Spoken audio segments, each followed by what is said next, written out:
Just kind of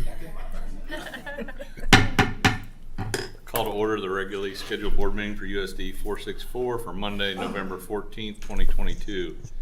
This time, please join me in the Pledge of Allegiance.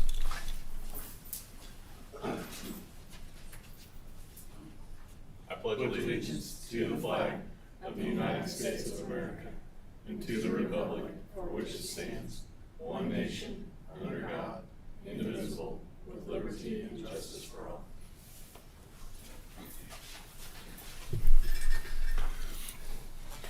All right, we got a full agenda and kind of just a quorum on board members, but this time I'd entertain a motion to approve the agenda.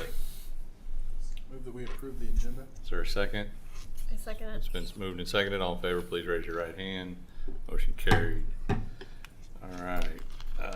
First up, Mr. Mann and the TES playground update. And I think this is just to kind of fill everybody in. I think we're looking at an action item down the road, if I understand everything. What do I need to do? Where's it at? Okay, let me go back. Okay, yeah, I'm gonna try to make this quick. I did work with Drew a little bit on this, and he was very helpful with some information. But this is just kind of an update of where we've been since the beginning of the school year. So just a little bit about the process. I'm going to tell you a little bit of our background, a little bit about the enrollment at TES, the old one, new one, our needs and benefits, how our evaluation process is going, the options evaluated, and then a recommended option that we'd like, and then the next steps moving forward. Ultimately, for me as the building leader, I want to have 2 play spaces for our age-appropriate areas and want to have the best available playground for our kids. So our enrollment right now, we're about 850 students, and I was looking back at some building reports, principal building reports all the way back to 2001 all the way today. When they moved to the new building, they were right around 600, and my understanding is the old building at one time was a K-5 building. When the new TMS was built, 5th grade went to the middle school, and then when this building was opened, the current building was opened up, 5th grade came back. So when they were at the old building, they had 2 recesses per day. Some of the playground equipment, from my knowledge, was purchased by PTC. So currently in our building to open up in 2014, and we actually have 41 acres up there that we have, not specifically just right on TES. It's a K-5 building. When I got in 2018, I went back, there were 36 sections across pre-K through 5 with 1 section of pre-K. As of the start of this year, we have 45 sections of classes pre-K through 5. So when I got there the first year, that when our administrative team got there, we only had 1 recess per day. We just don't feel like that's not enough, especially for all-day kindergarten. So we adjusted our schedule, and currently we have 2 recesses per day, 3 for kindergarten, but we all use the same area. The current equipment is a combination of old playground equipment that was relocated to the new TES and new equipment that was purchased when the building was built. And I even reached out to try to find some specifics and couldn't really get some specific information about that, but we do know that some of the equipment play structures were moved over. Potential needs, number 1 is safe, compliant, quality play area for all students. 2 age-appropriate play areas, sufficient number of play structures, and at least 3 of the play structures on the current playground are ones that were moved from OTS, and 1 was removed this fall as a safety issue, and actually we have 1 that probably needs to be looked at for sure. Repair the turf and eliminate the mulch and add some shading to areas. One of the things through this process we didn't take into effect. When you're out there for 20 minutes in August when it's about 100 out, there's not a lot of shade for those teachers or kids. So this is just the play structure that we removed. Just wanted to take a look. I mean, we were using that last May. Just some things that we had done in the past. There's a strap on there. There were some chains and some tape, and that's what was happening at the bottom of the slide. This is one of the current ones that's there right now. It's a slide. That's the main one in the area after we removed that. And I took the pictures we used. If you can see where the water is, where the mulch is currently. And what happens, not only to the kids, if you're a 6 or 8 year old kid, you want to hit the water, but that brings it back into school, and it just makes the school that much more difficult to clean. We're down 2 custodians, and it's a battle anyway, and we're replacing it every year, but the drainage has some issues. That's the stairs from that play structure. You can see that rubber coating is wearing off on some of the stairs. And, if a kid was to slip or something, that could be, it's kind of getting to a safety hazard. In the middle one, there is a crack developing in the slide that's there. And then over here, you can see how that's splitting up. Just a couple more pictures of the area and how it looks from different angles on the mulch. This slide kind of shows where the turf is already splitting. And if you go out during recess, the top one and the bottom, those are used by a lot of kids on a regular basis. Our schedule, if you look at our schedule, the areas in the light kind of tan, that's our recess time. And if you were to push them all together, there's no other time for recess. So when a second grade, for example, second grade has to go to recess at 2:15. If they're having a great lesson or need more intervention time, they got to stop and go to recess. Otherwise, they don't get to recess at that time. I believe it's from 8:15 approximately to about 8:20, and from right around 11:30, or not even that, 11:15 to 11:30 is the only time that the recess or the playground area is not being used. And we only put one group or one grade level. Benefits, number one, improve student safety. Number two, increase opportunities to use the playground. More flexibility for title services and classroom interventions. Theoretically, we at least double the number of times. And we're not going to put a schedule together until we know, but we think our schedule will be really improved and give us some more flexibility. For teacher collaboration, right now we have several teachers that have to go out for supervision. We would also be able to work some time in where they wouldn't have to go out if we had a smaller group. And initially, if we had a divided section, we could have a primary grade, like a kindergarten could go out with fourth grade. Right now, we can't intermix those. We'd have a divided area. And it accommodate future growth, and it kind of fits into some of your capital outlay plans. Here's the process. Early August, Mr. Henry and myself, we went around, looked at some areas, at some other playground areas, went to DeSoto, Olathe, Baser, and went up to Jeff West to see what kind of playgrounds they had. I know DeSoto last year put in 9 or updated 9 playgrounds. Olathe is constantly in the new elementary school over at Baser. We formed a playground committee which consisted of 4 teachers. And you can see there kindergarten, pre-K, 3rd grade, and a 5th grade teacher, 1 parent, and then Mr. Henry and myself, and then Mr. Loomis also was part of that process. We met on the following dates. We met in August to kind of discuss a plan, what we wanted to do. In September, you would not believe how many different play structures there are and how many catalogs I have in my office. So we kind of put a spreadsheet together. It was just too hard to nail down at this point, but we know what they want. And then we reached out to Greenbush to get some names of some pre-approved bid contractors that do playgrounds through Greenbush. And we met with 4 of those vendors on October 6th, and they each came in and gave a capabilities presentation. Some were really good, some were not so good, but out of that, we kind of narrowed it down to 2. On October 13th, we had a meeting. We included Mr. Feldkamp, and the committee kind of narrowed it down initially to AB Creative and Athco Mammoth.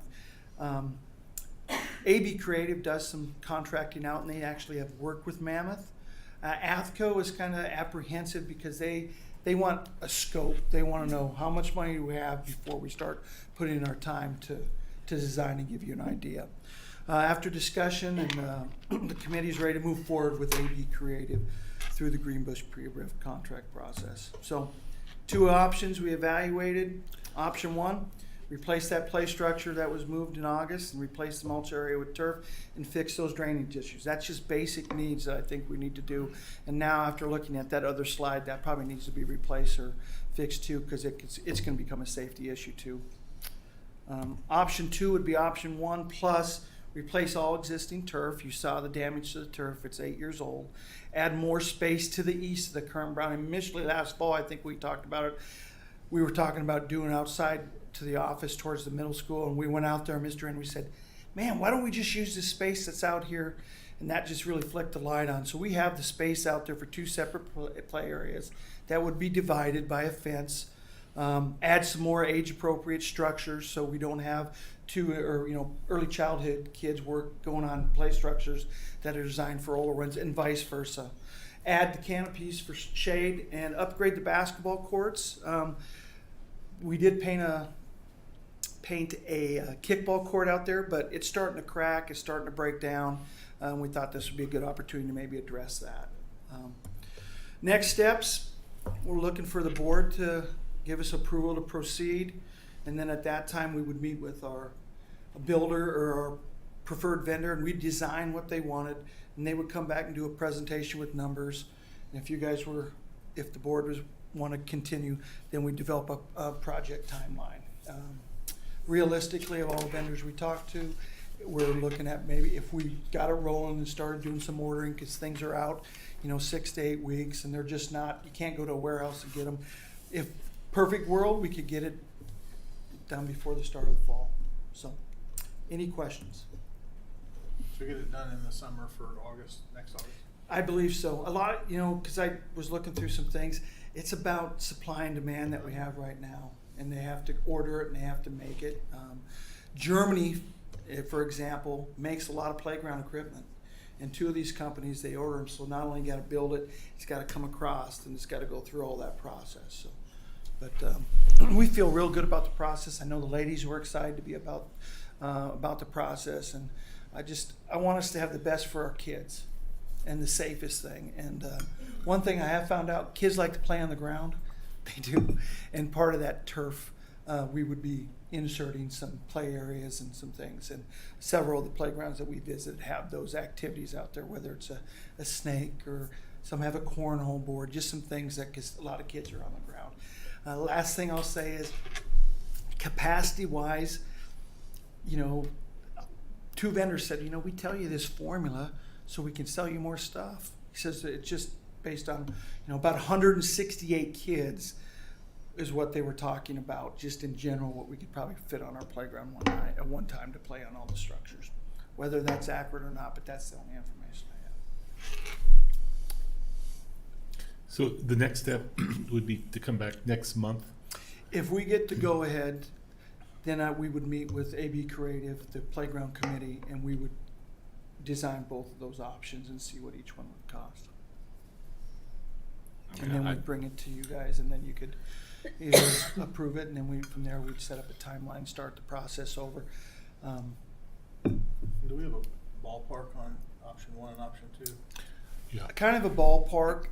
The first time I asked AB Creative to give me a price for just to replace the structure, a nice one, it was $120,000. I was looking through some numbers because AB Creative had done some bid things. I don't want to give you a number and then come back and say it's wrong. I would say to do everything that on the option 2, you're probably looking at $500,000. Wouldn't you say that's? Yeah, we projected around 475 to 500 to do. How have you already picked a company if you haven't had them bid out projects? They're all pre-bid contracts, so whatever we would go with, they would work through Greenbush. They all came in and gave their capabilities, what we can do, a little bit of background about their company, and all of us had ABC Creative rated 1, and myself and another member had Athco and Mammoth, kind of neck and neck. But after some discussion and reflecting back, we really the Greenbush Cooperative, they take care of the RFQ for like all the qualifications, which is really handy for them. And then they came in and did a pretty extensive interview process. Yeah. So. Well, I think you're aware. We kind of done the master plan process, and this is our top item because of some of the safety issues that were identified out there. I know you guys have done a lot of work on this. It's not an action item tonight, but like Lauren said, I think it's just coming back next month with a little more Okay. Whatever you detail. guys need, we'll give. And I know a couple of the ladies like to get up and campaign for it. I said, well, the next time we'll have you guys take that part of it. Today I was just doing information that Mr. Feldkamp had requested. So. Any other questions for Mr. Mann? And I know, like he said, Drew let me know this morning. Drew was you very guys put a helpful. lot of questions and input to you. So, we lean on Drew for his engineering expertise. And Well, he was very contributions. helpful, and a lot of the information that was in this was from information, because I gave him a rough draft, he came back, and then Becky and I kind of worked to put it together, so it was simple, and I got answered all the questions, so. No, I appreciate the update, and I think, yeah, sounds like it's moving along well. Okay, sounds good. Thank you guys for your time.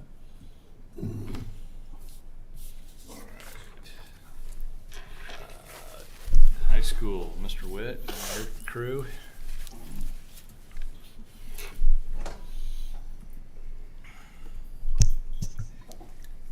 Do we just click to move to the next slide? Okay. Well, good evening. We have a lot to cover, we feel like, but a lot of things we wanted to keep you guys in the loop on that we're doing at the high school this year.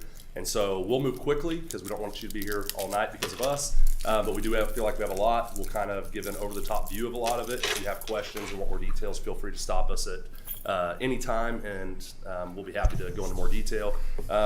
Kelly and I will kind of go over our building goals this year, where we're at on those in process currently. We'll turn it over to Jody to go over some post-secondary IPS information. Then our counselors will go over some of our enrollment process this year and our academic meetings that are taking place. And then Kelly and I'll share a few more things with you at the end before we turn it over tonight. So first up, I believe our building goals have already been turned over to you guys as the board earlier this year, so we're not going to read through everything on there. But ultimately, the big thing there is our goal is to improve our unexcused absences and our tardies by 20% this school year.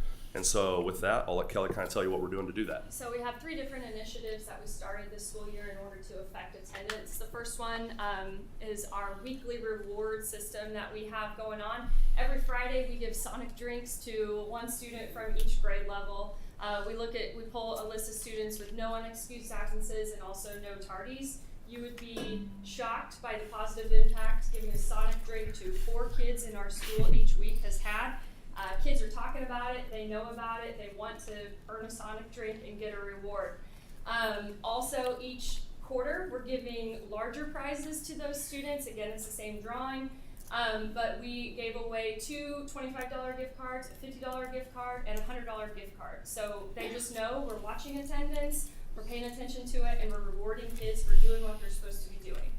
The second thing that we have done is stepped up our parent communication. Of course, we're sending our truancy letters and calling parents in regards to those issues, but as well, we're sending letters now for students who are approaching their, students get 8 excused absences in a semester, and so we're sending letters and communicating on that as well. Also, with that, we're excited to work with Forrest in the second semester with our new website.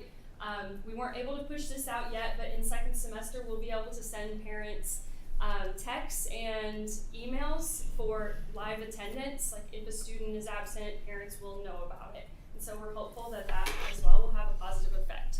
And the third thing is detentions.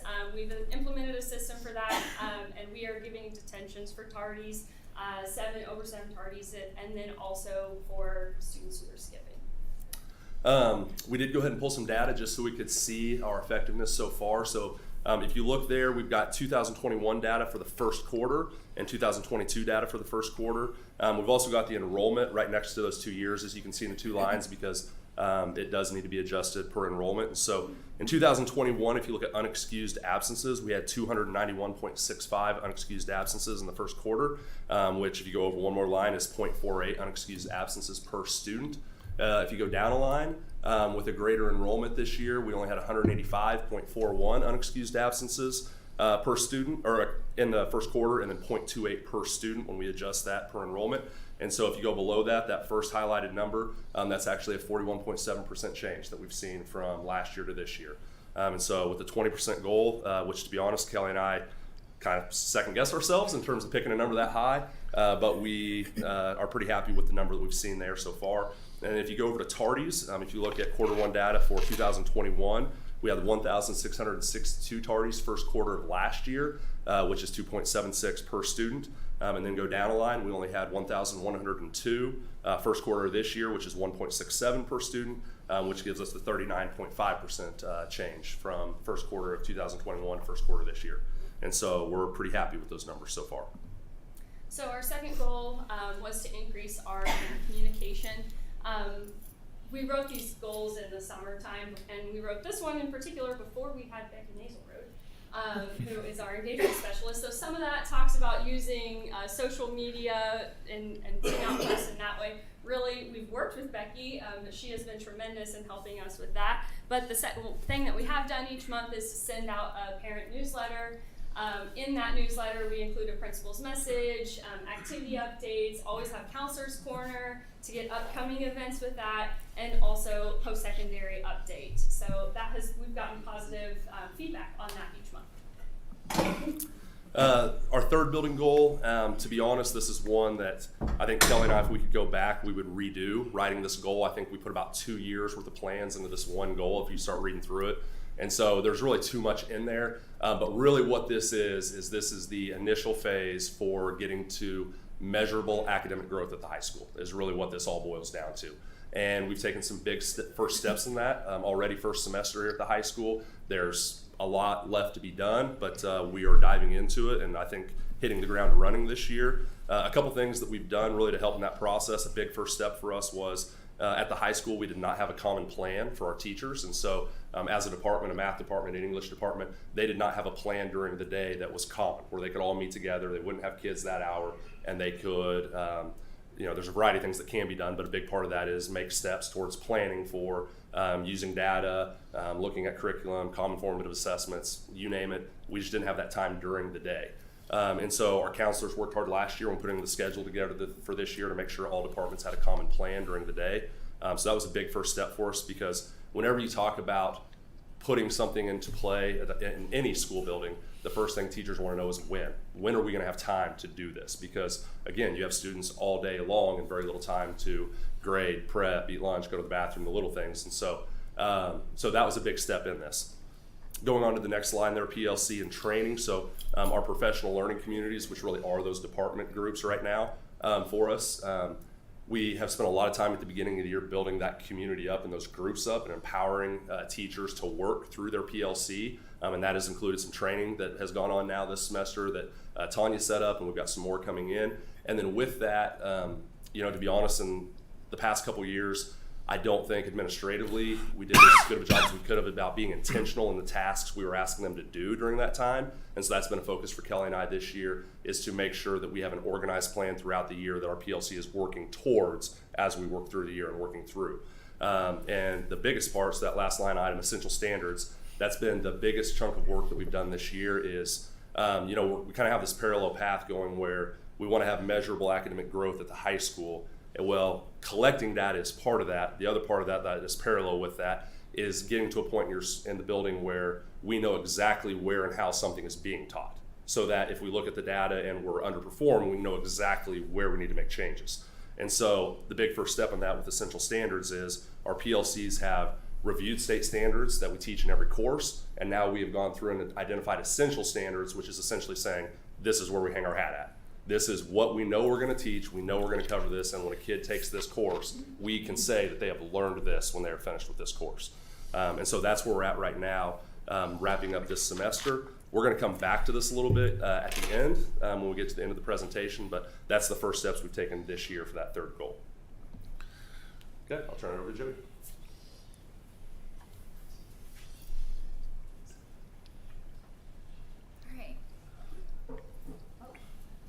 Brought my water. I have a little bit of a cough, so I'll try not to do that when I'm presenting to you guys tonight. But I'm really excited to give you an update on the individual plan of study, the IPS for our students.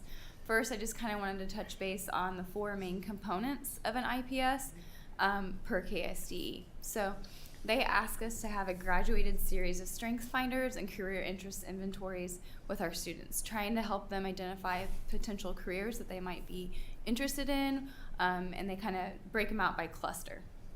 The second component, they want 8th through 12th grade to have a course builder, so they can kind of plan out their course selections based on their career interests, definitely in high school, right? So they can try to be intentional with what they are taking while they are at THS. And then the third component is a general post-secondary plan for those students. So are they wanting to enter the workforce directly after high school, join the military, go to a 2- or 4-year college, whatever the case may be. they want us to have a general plan with our students, and then as well as a portable electronic portfolio. So with the first item, we are using Zello to give those Strength Finder and those assessments. Okay. The second item, we are really focusing on our academic planning meetings and our 4-year plans on helping students map out what classes they should be taking over the course of while they're at THS. And then with our post-secondary plan, we had our student-led IPS conferences in October, so I'll touch base a little bit more on that. And then with the portable electronic portfolio, every senior completes a senior portfolio, but also our IPS is all online. So our students can refer back to it from year to year and make updates and see where they were from 9th grade to 10th grade and so on. So with the IPS presentation that students just discussed with their parents, guardians, or trusted adult during parent-teacher conferences, these are kind of the key components that they highlighted. So hopefully if you have students at the high school, you got to hear them talk about these different things.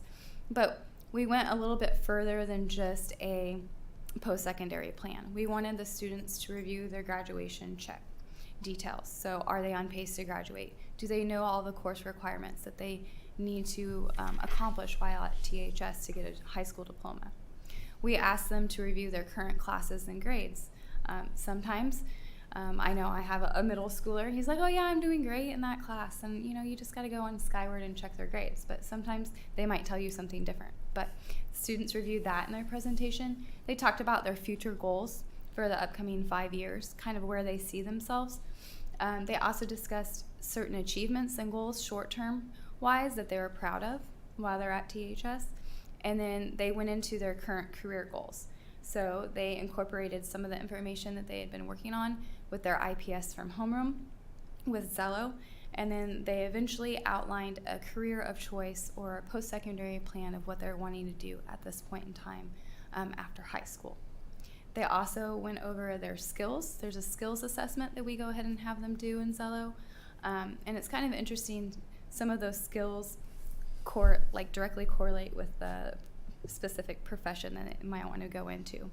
But they highlighted some of those skills that they maybe always or often use, and then they also had to review ones that they maybe rarely or never use, and that just kind of gives them an opportunity to see where maybe they can grow personally. They also highlighted maybe future classes that they would like to take at THS, and we asked them to think about the why or the relevance of taking those classes at THS. How are they supporting their post-secondary plan? And then they finished it up with a conclusion. So that was kind of the main component. The presentation that they gave at parent-teacher conferences highlighted all those items for their individual plan of study, their IPS. I was very pleased. We had 438 of our students show up and participate with their parent, guardian, or trusted adult on October 19th or October 20th. Okay, so that's about a 70% participation rate.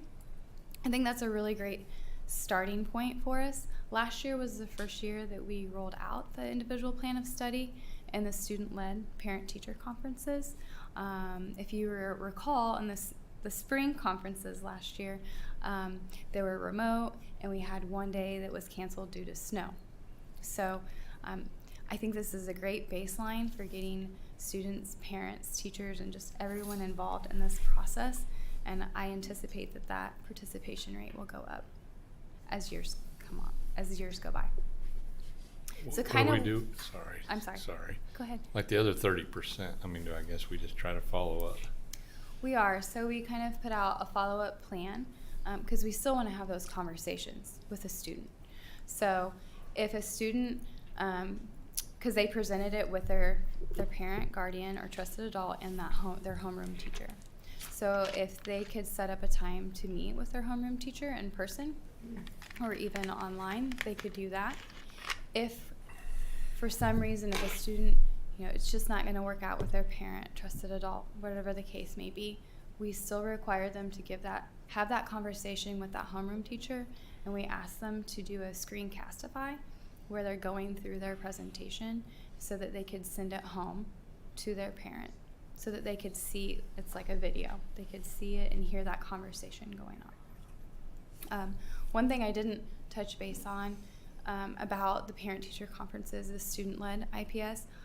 One thing I really appreciated was that night, those conversations were so positive.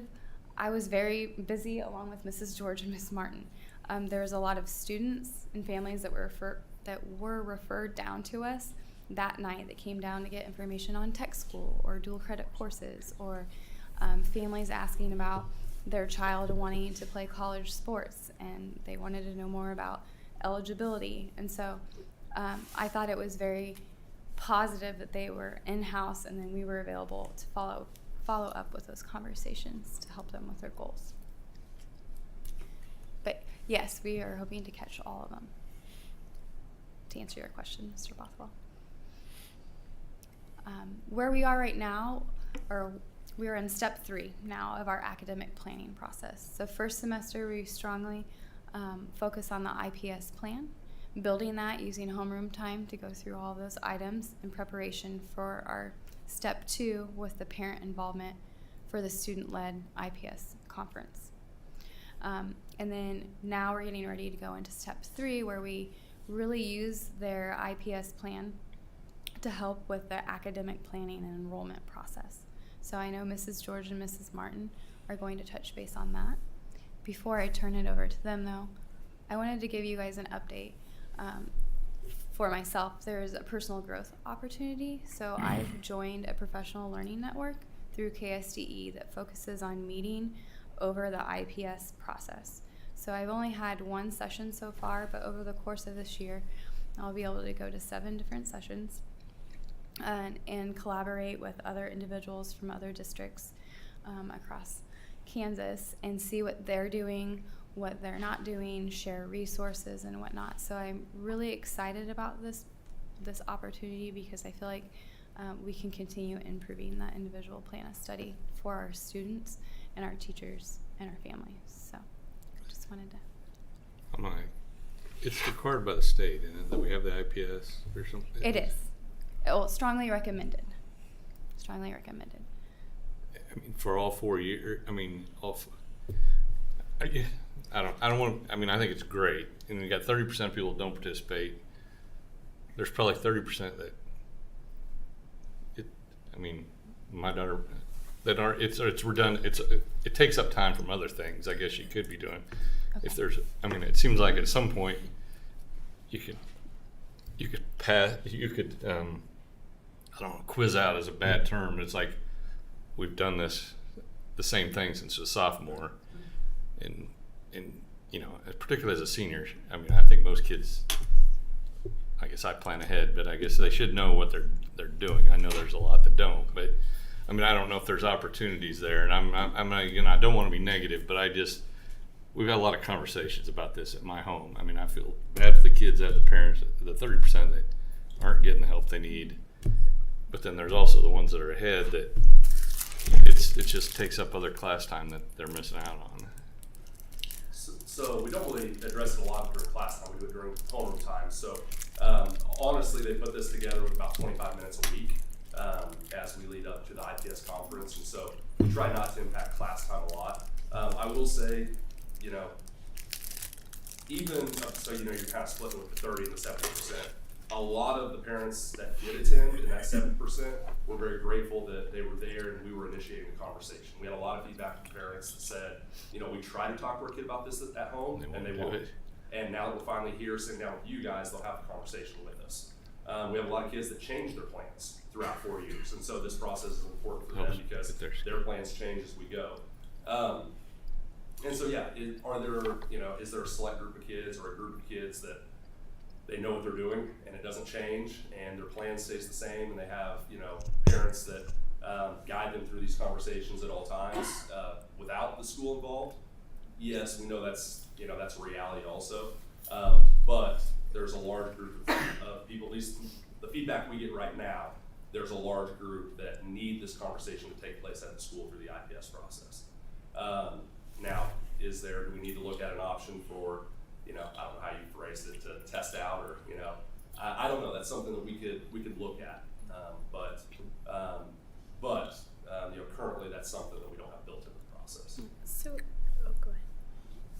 I I was just gonna say, I know it's required or highly recommended, but I think it'd be good to see what's the, and it makes all the sense in the world to me. I don't have anyone in the high school building I don't have any kids there, but it'd be good to see what's you talked about the goals. Mhm.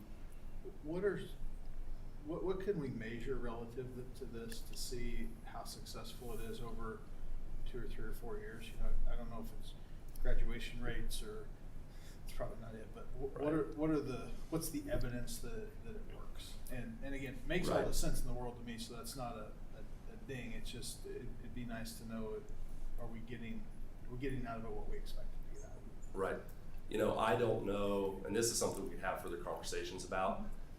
Beyond a kid and a family feeling like they're prepared when they leave high school to go, take step one into whatever post-secondary plan they have, I don't know how else you would judge it, because we all know degrees change, plans change. You know, some kids go to college for a semester and either drop out or change their degree plan.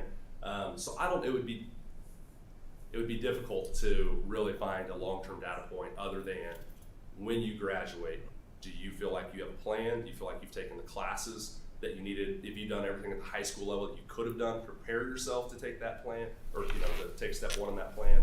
I mean, we'd be all ears from the board if you guys had other suggestions, but Yeah, I don't know what it would be either, but I mean, one of them would be, does everybody have a plan, right? Right. And do we get to 100% there? And everybody does have So, a plan. and that- Everyone has one, whether they present it to their Yeah. parents or not. Yes. They have it. And when we presented on this last time, that was our main point, was every student should leave high school with a plan, right. even if it is just to find a career somewhere. Right. You almost, I mean, to really test the effectiveness, you almost have to go survey graduates and see what they're doing down the road. We have a lot of Wasn't post-secondary helpful, and- data. Yeah. So I know there is a repetitive nature to this, but also post-secondary planning begins much earlier than you would think. We just gave the AccuPlacer to a large group of sophomores that need to take that AccuPlacer in order to enroll in tech school for next year, their junior year. So it's almost a full year ahead of time, and they have to also be sure that they're completing the core requirements so that they have the room for those electives when they get to their junior and senior year. So it's kind of all about over communicating the post-secondary process as a freshman and sophomore, and if they have parents that are really involved, they're going to know about these things anyway. But we do have a good chunk that don't know about the AccuPlacer until we force a kid to have a conversation with us about it. So, yeah. And I wasn't trying to be, I mean, I think it's a great thing. Yeah. I mean, I'm just, I I- appreciate your guys' feedback, and Yeah. ultimately I think what I'm learning from session one is, developing that buy-in and trying to figure out how to measure that success and whatnot. So I foresee many improvements coming. well, I think in your the thing will future. evolve all the time. I mean, I don't know if at some point this is something that doesn't get pushed down to like eighth. I mean, it almost seems like eighth grade. You got to be starting this in eighth grade just so that do. you hit the road. They do. They Yeah. already Okay. start Zello in middle school. We start Yeah. in 6th grade. Yeah. But Maybe we'll add a check mark for seniors that nothing has changed. My parents know what they're doing. Yeah. well, It's called I opt don't- out. I mean, I don't. Yeah. Yeah, everybody would opt out if you just opt out. But I mean, if you're receiving gifted services, you lose a lot of. Right. Homeroom time is you get like 10 minutes a month Right. or a week or whatever. I don't know. Right. It's pretty limited. So Yeah. I mean, I guess I'm just looking for. I mean, we're trying to bring up the bottom, but we got to make available on the top as well, I Right. guess. Well, that was a percentage of students that didn't actually do this because they didn't do it the same as other students because other students had to give this to their parents for credit and the gifted students didn't have to. So it was just different. It was a different process.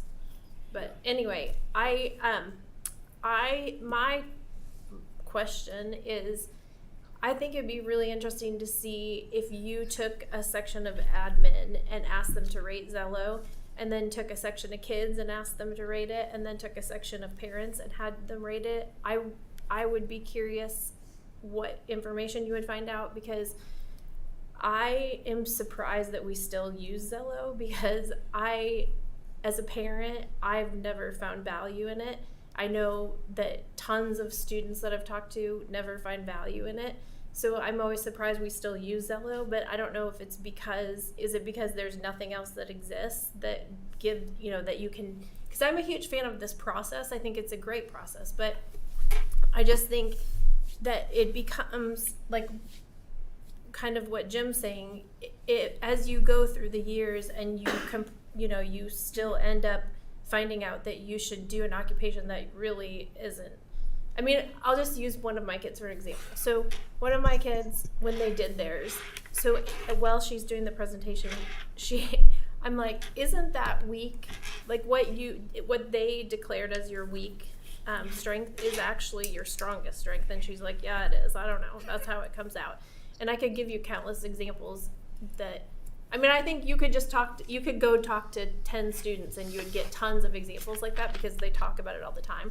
But I guess that would be my challenge. I would be so thrilled to know what other tools that are similar to Zello that you could look into that maybe brought better information to the table, because I think kids feel like they don't hate the process. I didn't hate the process going to the school and meeting the teachers that I had never met and whatever. Like, I liked everything about that, but what I don't like is that the information that they're spending time, putting in a presentation and that it's giving them and that they're telling me is not correct information. It's silly. Yeah. I know we use Zello for the career, the career kind of assessment. I know we've gone with Zello because it was recommended by the state. That doesn't mean that there's not other options out there that we can look into. I always encourage kids, just because the test says like you're weak in this point, or like it told me I should be a martial arts instructor, probably not. It also told me I could be a teacher or an HR analyst and stuff like that, which I've done. I always encourage students to do further research on their own, but I think that's a good point. We could gather some interest surveys to see how students are liking the Zello. Sorry, we quizzed you so much there. It's okay. So, I think it's a good thing that we've implemented. It's just keeping on building on what you guys have done. I think it's been a huge improvement. The fact that we're having a conversation with every kid is a big Yeah, improvement. no, that's what we're here for, all the kids. So. Right. But Okay. we appreciate the feedback. Yes, thank you. I'm going to turn it over to Mrs. George and Mrs. Martin. So one thing we've been able to implement this year are monthly class meetings. I think we brought that up this past spring when we were presenting to you guys, and that has been pretty awesome, I think. We bring them in, the students in, by grade level at the beginning of the month. So like the first couple of days of the month, we'll bring in the seniors during teach-in time, and then at a separate time we'll bring in the juniors and so on. And we just kind of go over things that are coming up for the month, or maybe just reminders, like we reminded them about picture day. Hey, make sure that you look good tomorrow or next week, because that sometimes can slip their mind. But we also get to talk to them about the ACT as an entire group and explain to them how to sign up. And then it gets reiterated in our individual meetings. So we kind of go over everything that we would talk to them about in our individual meetings or upcoming opportunities from even the community or internships. And then again, get to talk to them about it in our individual meetings. So that, I think, has been really helpful, because they're just hearing it multiple times. And then we send it out to parents, but we send it out to the kids, and then we have handouts. And so they're coming into our office all the time. Hey, can I get another handout, or can you email that to us again? So they're getting it on paper, they're hearing it multiple times, and I think it has been, it's been a really good thing this year, just to kind of reinforce the information. It's not just like a one-time event. And then we also have our individual meetings. So last spring, we met with all of our students, grades 9 through 12, and in about a matter of like 2 months. we've already started meeting with our students, and Libby will kind of go over all of that. But in those individual meetings, this is that kind of that third tier that Jody was talking about, where in that academic planning process, where it all ties in together. So with our post-secondary plans and that individual plan of study, we ask them, okay, what do you want to do after high school? And then we work backwards. So do you want to be a veterinarian? Do you want to go be an engineer? And what kind of engineer are you looking at? And then what classes are you taking right now? Well, if you want to be a veterinarian, why haven't you taken this class? And how can we take this right now in high school? I met with a student last week, and he is going to be a senior, or he is a senior, and we were looking at what classes he should take in college and how that relates right now. And so we just get to have it all kind of is really coming full circle. We started our enrollment process, and I got to have a conversation with a junior who's requesting some classes, and he was like, should I take calculus, should I take college algebra? So we pulled up the requirements from K-State, and we looked at what they're looking at and how to prep them. So we're really making sure that these 4-year plans that they start out with as freshmen and what they put in their IPS relates to our academic meetings. And it all is kind of pulled together. And then we get to talk to them about their scholarships and the FAFSA, and again, reiterate everything that we talked about in our monthly meetings. And we have student athletes who want to go and play at the next level. And so there are rules to that. And so we have to prep them. And so that's where the NCAA and NAIA eligibility comes into play, and how to get them registered. So that's kind of what our individual meetings are all about. So we were able to expand our team this year, which has allowed the two of us to be able to sort of shift our focus more to the academic counseling piece. And so Mrs. George, even since August, has had the opportunity to meet with every senior. I was able to get in and visit with our freshmen in small groups, and we did some 4-year planning exercises, thinking what is going to happen while I'm here at THS. And then we've started in October on some of those individual meetings like Mrs. George was talking about. And then we have been able to start our pre-enrollment. And so we're just really trying to pull in their IPS from their October parent-teacher conference and talk about that in our individual meetings, and then tie it directly into enrollment. And so we kind of laid out a timeline for you guys for our enrollment process this year. So actually last week at our class meetings, we were able to roll out this timeline to our students. We gave them an enrollment form, and hopefully you were able to see that and view that with them and sign off. And then today, we were able to get in with our small groups in Chieftain time and help them put the request from the form into Skyward. And so again, having some of those conversations like, is this truly the right next step for me, has been really great. And then in January and February, we will sit down with them, because today was with a small group, and so in January and February we'll be able to sit with them individually and kind of double, almost triple check that they're getting into the right classes that they actually need. And it has been really nice to, we've been tracking all of these individual meetings that we've been having, and it's really been interesting to check, spring semester, this is what they told us, where they wanted to be, and it's changed, or it's holding true, right? It's been really fun to increase our face time with the kids. I've really enjoyed it.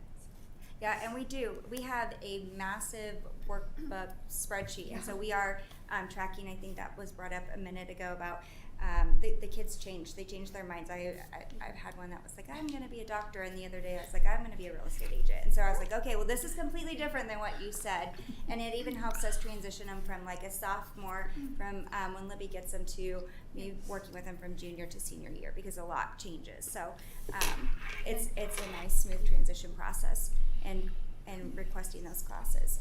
And then in March. Yeah, I was going to say our seniors are obviously not part of this. They're done with enrollment because they're moving on to their next step. But we will, in January and February, start looping in our 8th graders, right? Because they need to be part of this process because they'll be with us. So in February, we will get to meet with the middle school, with the 8th grade team.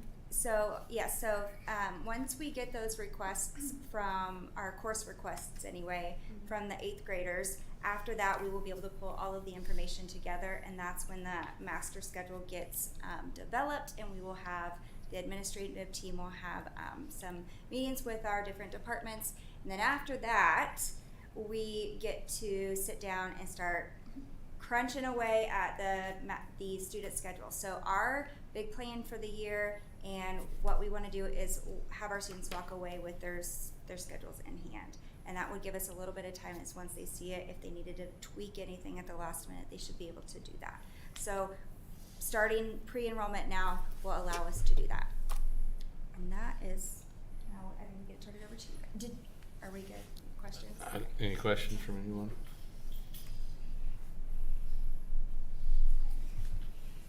All right, you've made it to the home stretch. So. Well, we sidetracked you a little. So. Yeah, that's all right. That's all right. We've got a few more things we want to share with you that weren't necessarily in line with our goals that we covered earlier. One thing we're doing at the high school this year is a success center. What this is, we've always had credit recovery, and that's still primarily what this is. But we do feel like we have a need for kind of an alternative school setting, and we kind of turned it into that. And that's what we're calling Success Center. It's for students that have been unsuccessful in traditional settings. We've got a couple kids this year that transferred in from other schools that moved to Tonganoxie, and it was very clear looking at their transcript that they needed something other than the traditional setting. We've got a good group of our own kids that needed something different than the traditional setting, and so that's who we're pulling into this. We've got a classroom behind the TPAC, kind of back by the ag shops, is where we've located this year. It kind of gives us a setting that is still connected to the building, still allows kids access to electives. But some of the kids in this setting are there because of anxiety. They can't walk the hallways with 650 other kids. And so this kind of gives us a classroom that's kind of tucked away and allows them a little bit of privacy when they're in passing periods. It's still a semester commitment for these students. And so if they start at the beginning of this semester, then they had to carry it through December. I think the majority of the students are going to carry it through the year now that they've experienced it. It's an 8-hour schedule just like any other student in the building. These students are identified through our student service team. And so we look at our students and decide who we need to bring up Success Center with. And then why? Because for a lot of these students, it's their last option or it's their best chance to get a diploma. I don't have a lot of data on this yet because we've just started it this year, but I've got 2 stories I'll share with you. One, we had a student that did not graduate last year. She was in the high school for 4 years, didn't earn enough credits to graduate. Had several conversations with her family over the summer. Early August, I called them up. I said, you know what? I'd be willing to let you come in here and try Success Center. And I put some pretty strict guidelines on it in terms of attendance, being here, not getting lost in the building, some things that had plagued that student in the past. And about 3 weeks ago, we handed her a diploma.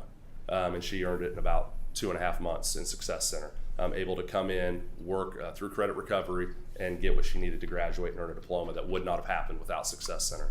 I talked to a student this morning who is struggling a little bit this year, even in Success Center. Had some conversations with him about what we can do to improve it, help it fit his needs. We talked a little bit about potentially at semester, do you want to go back into the regular traditional setting, going to class every hour?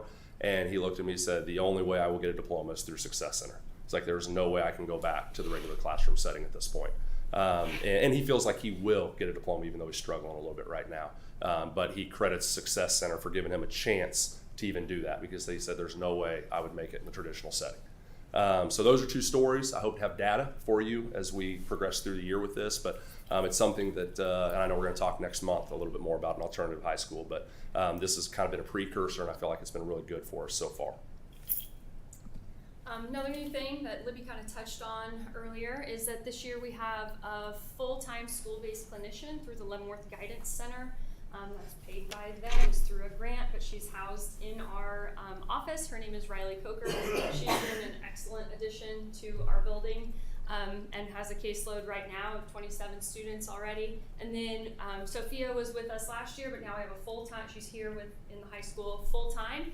And you can see with caseloads totaling together 60 students, that's roughly 10% of our student body with pretty heavy socio-emotional needs, and they have been an excellent addition, just having the extra resources to meet the socio-emotional needs of our students so that we're not plagued with that, and we're able to focus on individual meetings and academic planning and post-secondary planning and all of those things. So those have been a great addition to our staff for this year.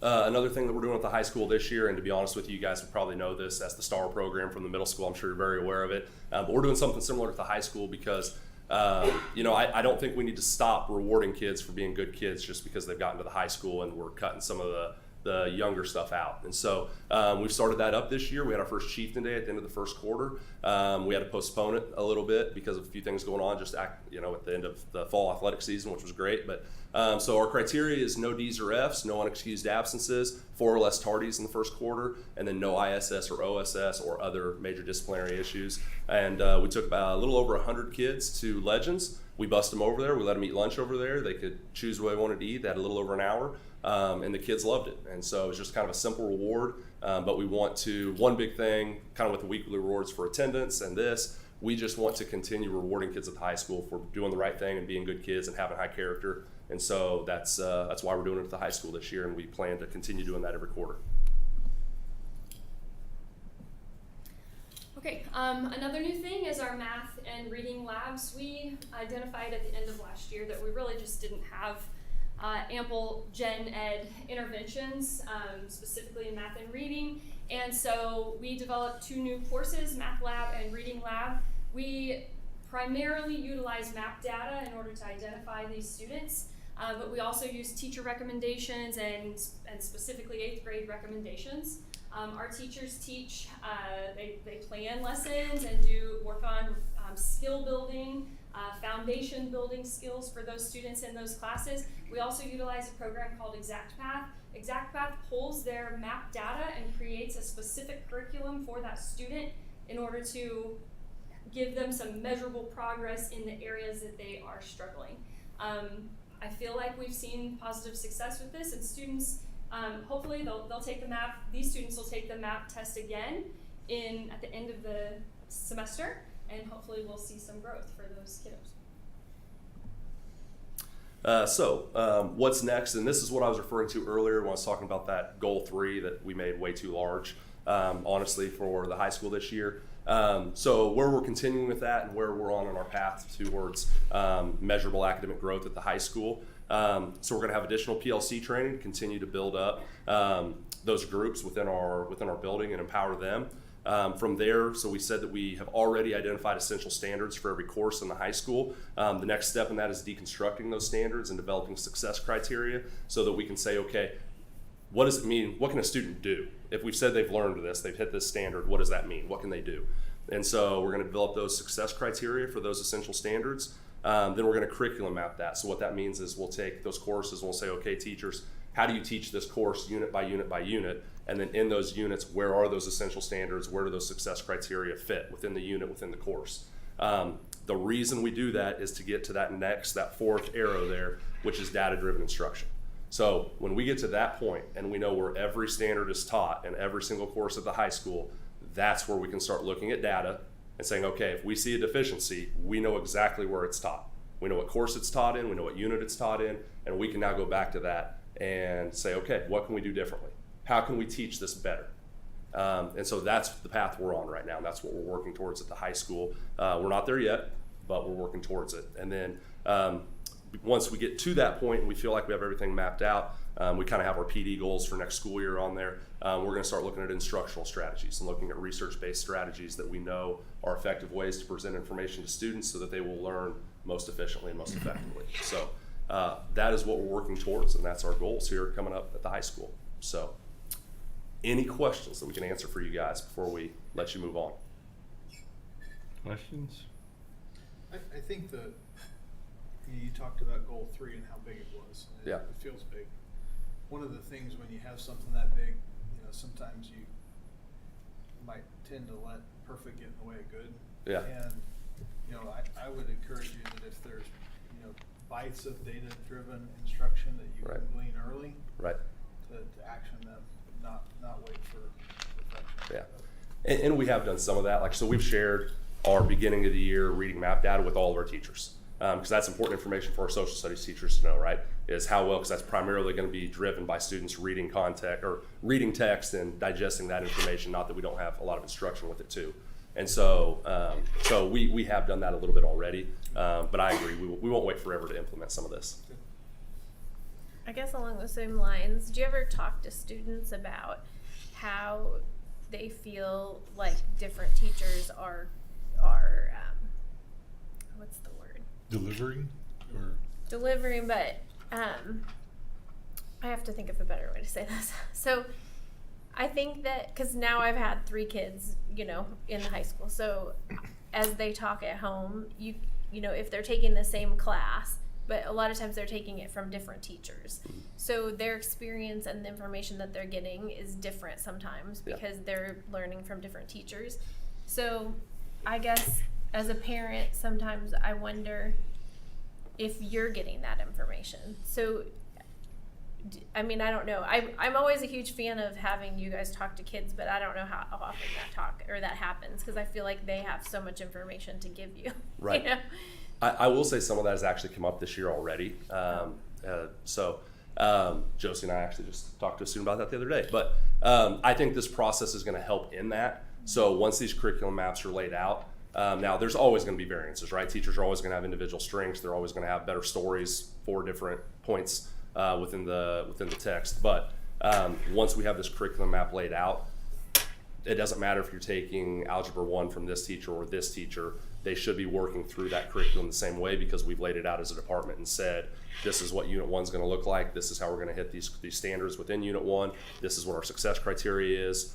And so does that take away every variance? No, but I do think this process will help in that. And also a goal is to develop Common, common assessments in that as well. So I think that's like kind of the capstone Right. piece of that. But again, you're going to have variances based on teacher style Right. among the 2 courses. And I use math as an example. Emmett's back there probably cringing because they're already there. But, so that was not a great example. The math department's already doing that. But so. I have a question. How many students are in Success Center? So it's fluctuated a little bit. I think we're at 13, 14, 12, 13. So some of that, with moving issues, that room is part storage right now, and so for our athletic trainer, and so part of our limitations are there are based on that it's half athletic training room right now too. But and Mr. Padfield teaches that for us. That's why. But, And those are some pretty some higher needs students, Right. and so it wouldn't be effective to pack that room full Right. of kids when we have kids that have anxiety issues. Yeah. So we do kind of have to limit the number based Right. on that. and some now I'd say there's only 2 to 3 hours where every student is in that room together. We are allowing them to take other electives throughout the building.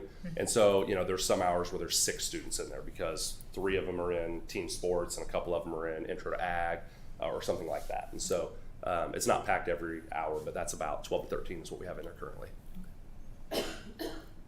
Well, I think it was a great presentation. It was, I kind of told Lauren to, limit you to a certain amount of time, but we asked a lot of questions. And I think it's been good because I think we've put a lot of pressure on the high school a couple of years ago for some changes and updates. And I know it's good we got the counselor some help to kind of take some things off their plate, and appreciate Mrs. Smith and the things you guys are doing there. So, any other thoughts, questions? appreciate All it. right. Thanks, guys. Thank you. Thank you, guys.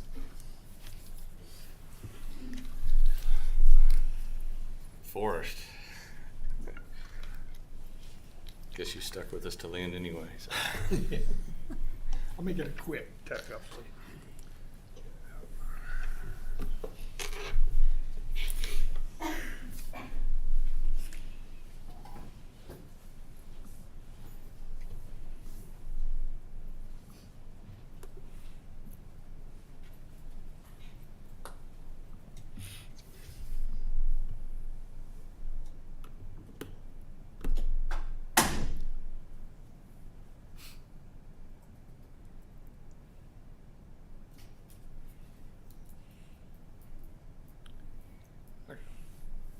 Good evening, everyone.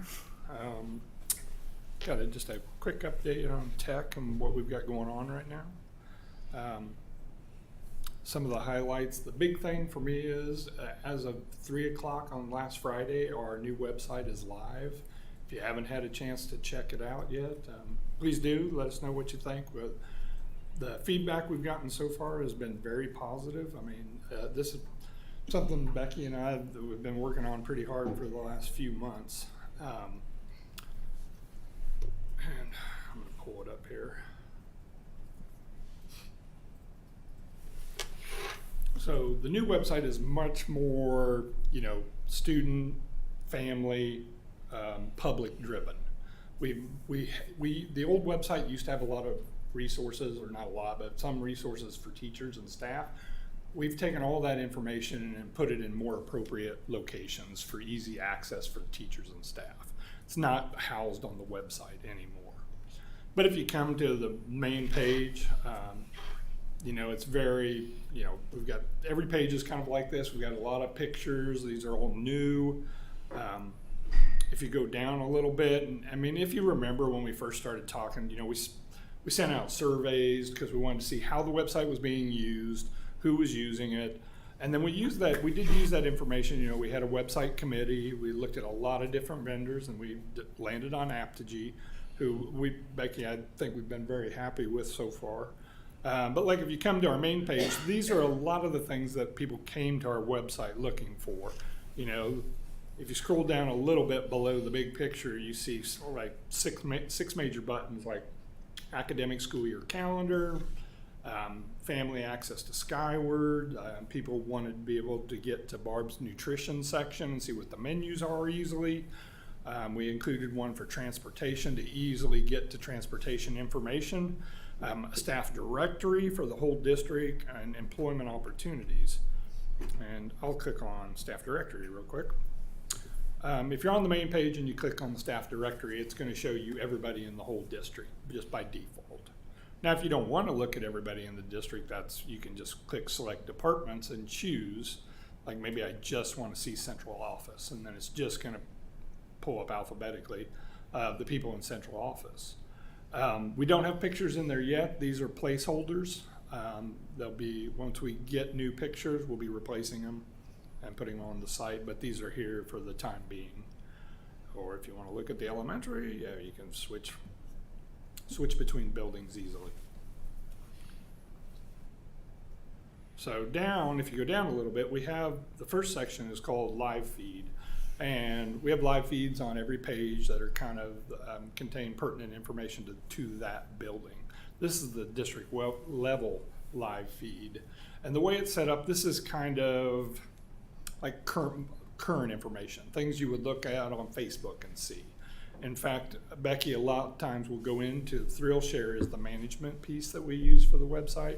She'll go in and she'll post to the live feed, but then she also tells the live feed, hey, send this to Facebook, Twitter, Instagram, all our social media all at one time. It's really easy. The one thing that's probably different between actually going to the Facebook account and looking it on the live feed is you may be able to see more pictures that they've taken on the Facebook page. The next section as you scroll down is a news section, and these are more articles that are going to be up for a longer amount of time. And district calendars on the right. And by default, the district calendar, if you're on the main page, shows all the buildings together. I can click on it and show you the events. I'm going to switch to calendar view. That's the one I personally prefer. But you can see all the events that are going on in the district. By default, if you want to narrow it down on the main page and just see, I just want to see what's happening at the elementary school. Just show me what's going on at the elementary school, or maybe I want to see some days off that the district has, so I'm going to add the district calendar to it. And then it combines those two calendars and presents them to you. And then if I uncheck everything, I'm back to seeing everything that's going on in the district. And it's very easy if I want to know about board meetings or have them on my calendar. I can come to an event that's going on. Let's do picture retake, and I can click on it, and I can just add it to my calendar really easily. My personal calendar.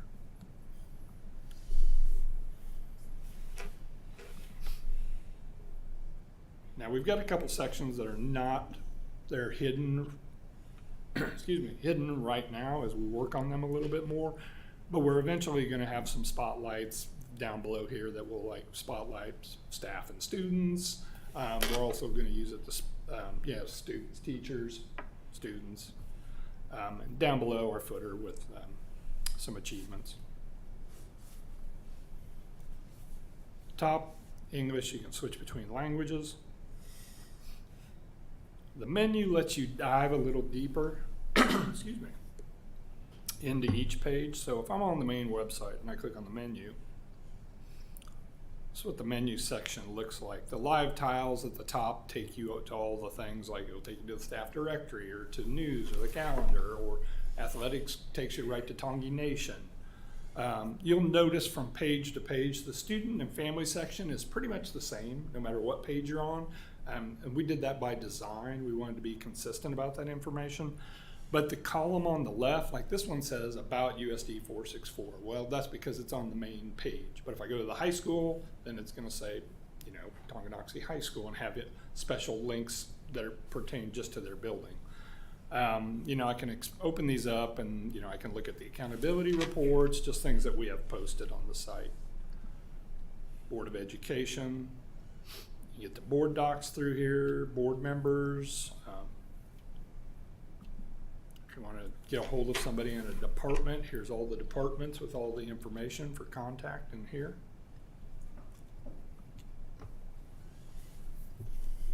And then I'll show you real quick what the high school looks like. So here's the high school page. Each page we have scrolling different photos.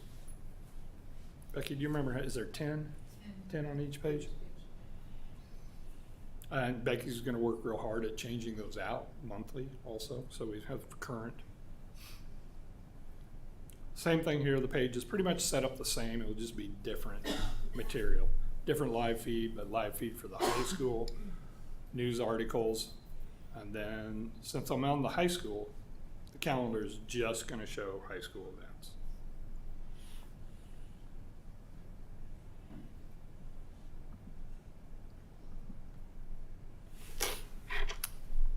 Before I move away from the website, do you guys have any questions about it? Is there any component of any of the students helping participate in updates or content? No, not yet. In fact, we kind of narrowed down the field of the people that we wanted actually even working on the site. Or at least creating content? We haven't really talked about that yet, but that's a good idea. We have a lot fewer people that can actually post and actually work on the site. I think that'll help, for one thing, keep it a lot cleaner. So I hope you guys like it. All the feedback we've gotten from staff so far has been very positive. Looks good. Okay, district app. There is a district app coming. We had to work with SOX, just took down our old app today, and now Apogee is going to work on our new one, and it'll be up in the store in probably a week. So there is an app that goes along with it. But to be honest, we've both looked at the site. The site actually shows, if you just go to the URL on your phone, it scales really nicely to your phone. Wanted to touch on a couple new programs that we have in the district this year that I'm excited about. One of them is Canva, and that's actually the one I'm using right now. It's kind of like a graphic design platform. I don't know if I had never worked with it until this year, but you can make some really kind of neat things, I think, very quickly even. And this is, thanks to, we got a district, a site-wide license for the whole district free from Canva. So students, staff, anybody can use it. And Becky's the one that had been working with Canva to get that done. Swank, I'll show you that here in just a second. This is one that I've been asked about repeatedly over the years is, could we have some sort of media streaming platform? Because right now, you have a lot of staff that will use their personal Netflix account or to display content to students or, Amazon or something like that. So I was excited to find Swank. Swank actually, it's a company that we buy our media copyright licensing from every year so that teachers can show a video in class and it not violate copyright infringement. But they also offer the streaming platform, and it was not very expensive at all. So I was really happy that we could add that. I'll show it to you real quick. But a big one for me is ClassLink. So we added ClassLink this year, and ClassLink does a lot of things for a district. One thing that I think that happens in districts, you have so many resources available. People tend, they'll forget what all we have licensing for, what all they can use. Launchpad, and I use Launchpad. This is the Launchpad right there, but it's ClassLink. It's a very visual representation of what we offer in the district and what people can use. So my Launchpad, when I get into my folders, is a lot more cluttered than the teacher's is. But when a teacher logs into ClassLink, they can see exactly what the district's paying for, what they can use. It stores passwords for them. I set up a lot of single sign-on for it, so they can just click on it. Like I can just click on Skyward, and it takes me right into Skyward. I don't have to log in again. So something that's going to help us with later on, probably after Christmas, is our insurance companies are wanting more and more multi-factor authentication on the programs that we use. Right now it's mainly email, but we're going to utilize ClassLink. People will log into ClassLink, they'll use their multi-factor authentication to get in, and then once they're in, they don't have to do it again. That multi-factor authentication covers everything that's inside there. And they don't have to do it every time. I think we can set limits, like they have to authenticate every 30 days to it. That's just for cybersecurity protection for us. Yep. Something else that our insurance is wanting us to do, I'll tell you in just a minute. But there's another component of this that I really like. We have an analytical component that I think will be very helpful. Go to Analytics Plus. We're going to look at it. Megan and I are still working on getting it completely set up, but we'll be able to go through it and see how the programs and things that we're paying for, how they're being utilized in the district. So the program that costs $10,000, do we have, how many people are actually using it? So I think it's going to give us some good data.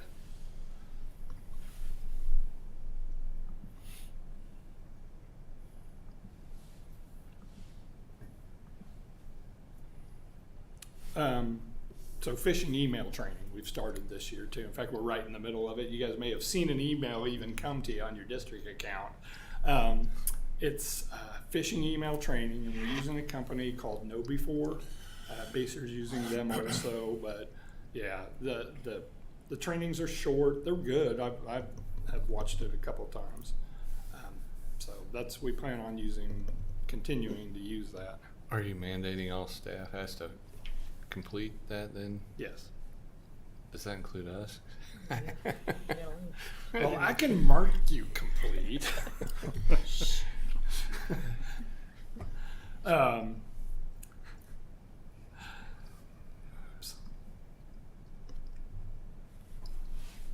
No, I would say probably you're just in the email groups, but we are requiring staff and teachers to complete the training, and building administrators. Something that Megan and I have started this year also is, I've always wanted to do this before, but we're doing quarterly building training now. So we're going around and we're meeting with each of the buildings every quarter, meeting with the teachers. It's just to help keep lines of communication open between the classroom and the tech department. We want to know what's working, what are they having troubles with, what do they want to learn more about. So yeah, it's been very beneficial so far. We've expanded in our buildings. We use a program or a piece of hardware called Airtame at the middle school, and now we have it at the high school that allows for easy wireless presentation. In fact, it's hooked up to these monitors right now. We also use it for district signage too. but we've expanded it to the elementary school now. We've done grades 3 through 5, and then by the end of the year, we will do grades K through 2. And it's nice because it's very manageable on our end too. So building security, we've made a couple improvements this year.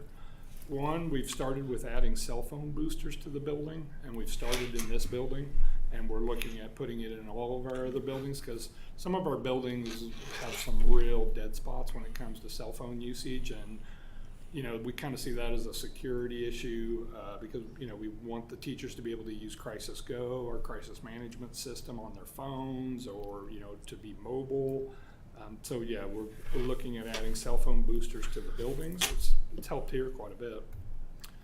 We're also upgrading front door security at TES and TMS. We've already done TMS. We've added an extra camera to the front entrance. And plus, you know, if you've gone into the high school, you have to buzz the button and they see who it is and then they buzz you in. We've added that to the middle school, so it's currently working. And we started breaking ground today on the elementary school. The post that sits out in front of the building, you've probably seen, it's kind of rickety. We're actually pulling that whole post out, digging deeper, cementing a solid post in, and then the people will have to buzz in from that post to get into the front entry area. I just wanted to say something real quick about, I do have for approval tonight, in case there was any questions about it, network upgrade at the middle school. This is replacing aging networking equipment there. So we'll get, you know, it'll be better security and we'll get better performance out of the switches and access points. You know, we can handle more traffic. The bid was around $146,500, and E-Rate is actually going to pay for over $100,000 of that. It's already been approved. So out of my budget, I will be only paying around a little less than $46,000 for all that equipment, access points, switches, all the licensing that goes with it. So I just wanted to make sure you guys didn't have any questions about that. So that's a plan. We upgraded the high school when we built the new high school. This summer I plan on doing the middle school, and then next year we'll be doing the elementary school. I don't know what time I started, but. About 5:45. No, you're good. You're fine for it. It's a good. You guys have any questions for me? You got a lot going on here. I don't have any questions. Anyone else? You'll be short there. There'll be a first. Oh. Okay. Thank you. Did you bring their fobs? Yeah, I did. I handed them Oh, out okay. I didn't to know. them already. Okay. I- Good. Do you want the extra fobs for the people that aren't here? Or Yes, you want if me you- to just keep them? Why don't you hang on to them? Okay. We'll make sure we get them handed out as soon as we can. Thank you for Uh-huh. doing that. Appreciate it, Forrest. Thanks. Appreciate it, Forrest. He's been awfully busy, as you can tell. I mean, there's a lot of good things going on. So. We were excited that we have the website live. So No, it looks good. It's nice. The other thing I would have to say, it's really nice having our tech department back under one roof like this, and we weren't, you know, until now, because they were over in the church, and then they were scattered throughout middle school and elementary. So it's really nice having them next door. yeah, it's really nice not being spread out Yeah. anymore. So thank you.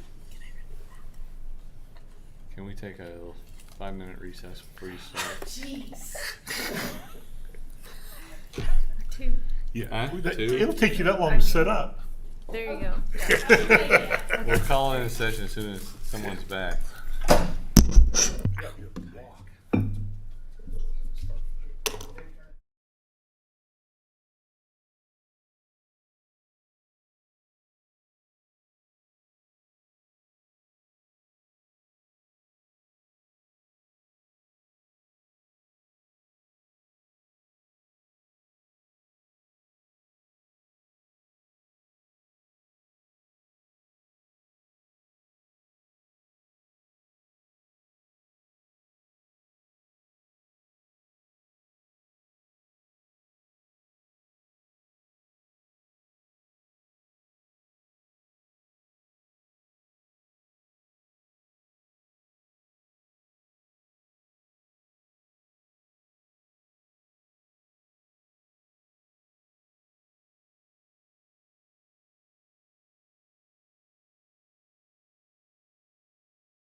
Yeah.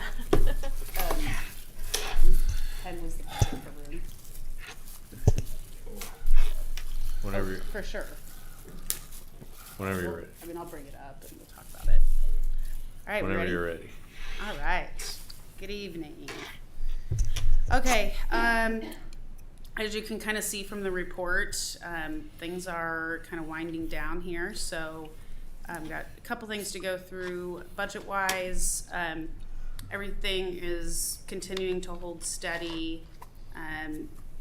In the overall bond fund summary, as well as the contingency detail. Really no changes in the forecast from last month. There are, as you see in the district GMP contingency, still a few change orders kind of floating out there that we're trying to wrap up pricing on, but nothing new has really come up in the last few weeks, so we really are hitting the tail end of that. The district project contingency, the big forecast delta there is for the potential costs of the CTE improvements. So just kind of showing what that looks like should that go forward. Substantial completion dates, still targeting the 12/28 substantial completion for the gym addition. Weather days really is kind of past us now, especially with all the asphalt and everything down, and obviously the building closed in, so don't foresee any claims or issues regarding weather days and schedule. Key deliverables and inspections, have had a couple this month. The functional commissioning testing is, if not underway yet this week, will be underway this week. We have set a December 14th date for doing a punch list in the clearest story in the single story building of the addition. Once the gym floor and everything is done at the very end of December, we'll come back and do that. And they also performed some fire alarm testing while school was out last Friday. Sort of. Sort of. Yeah.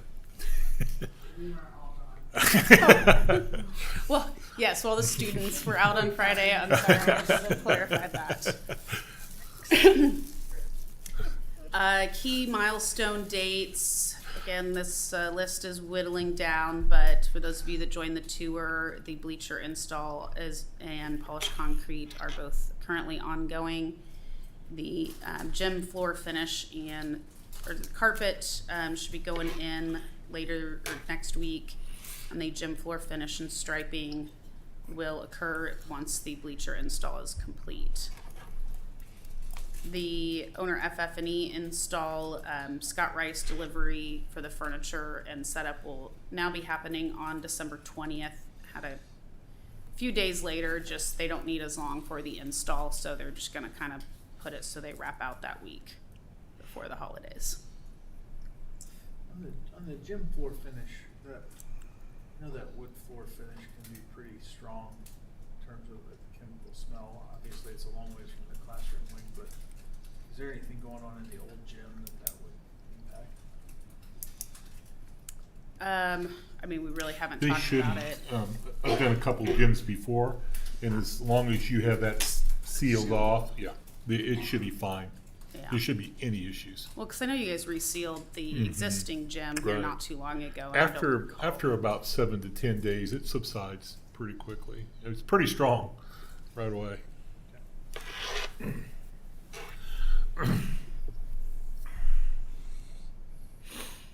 All right, kind of going through just a few of the other open items. Punch list and warranty. We are trying to get this 11-month warranty walkthrough scheduled. We're trying to do it today, but had some schedule conflicts. So we will be doing that here, if not yet this week, hopefully next week before the holiday. Athletics, West Campus, FF&E, as I said, we've got the new delivery date for the Scott Rice furniture is December 20th. And then Mitch is getting with the McCowan Gordon team to move in some of the other FF&E, the whirlpools for the training, some of the appliances that we pre-purchased in the last phase and get those over and start getting those hookups done.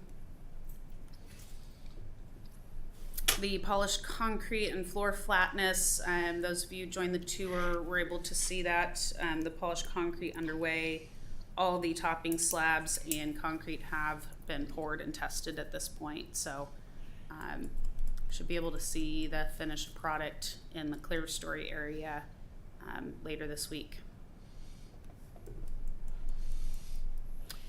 All right, CTE classroom improvements. So mentioned at last month's meeting that we had a kickoff design meeting with DLR and the teachers.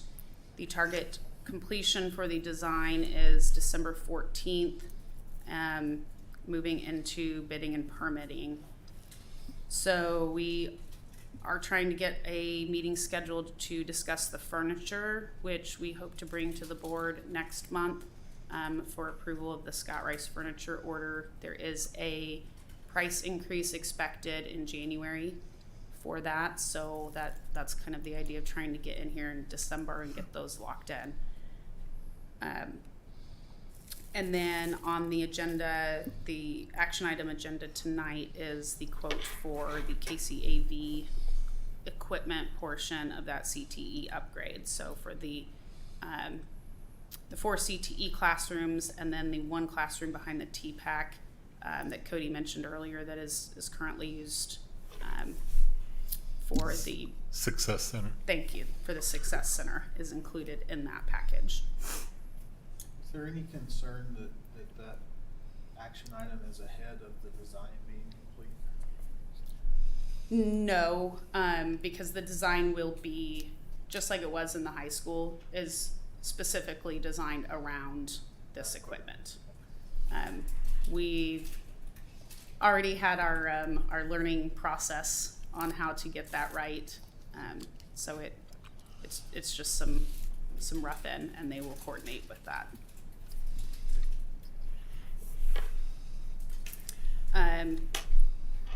Yeah, on that note, I sent you guys as part of the packet, you have the quote from KCAV. Mm-hmm. I do have a cleaned up version of that has the band room equipment completely removed from it. I kind of edited out the one. When we got that quote, obviously the band room was way over the budget that was originally set for that. I think there were some additional conversations on what would really make that room work for the teacher. So we need to revisit that, kind of pulled that out. So that's not part of what is being requested to move forward tonight. Probably after the meeting we get a better, if there's a different copy for the minutes or something. Okay. For Audra.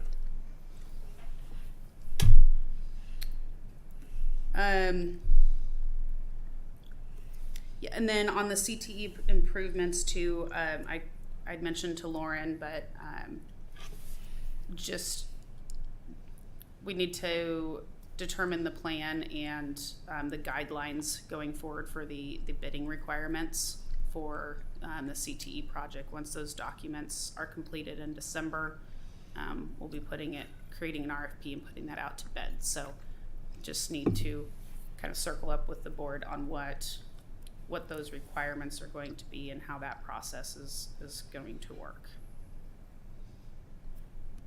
So, other than that, the project design enhancements, the fence presentation. Okay. So no.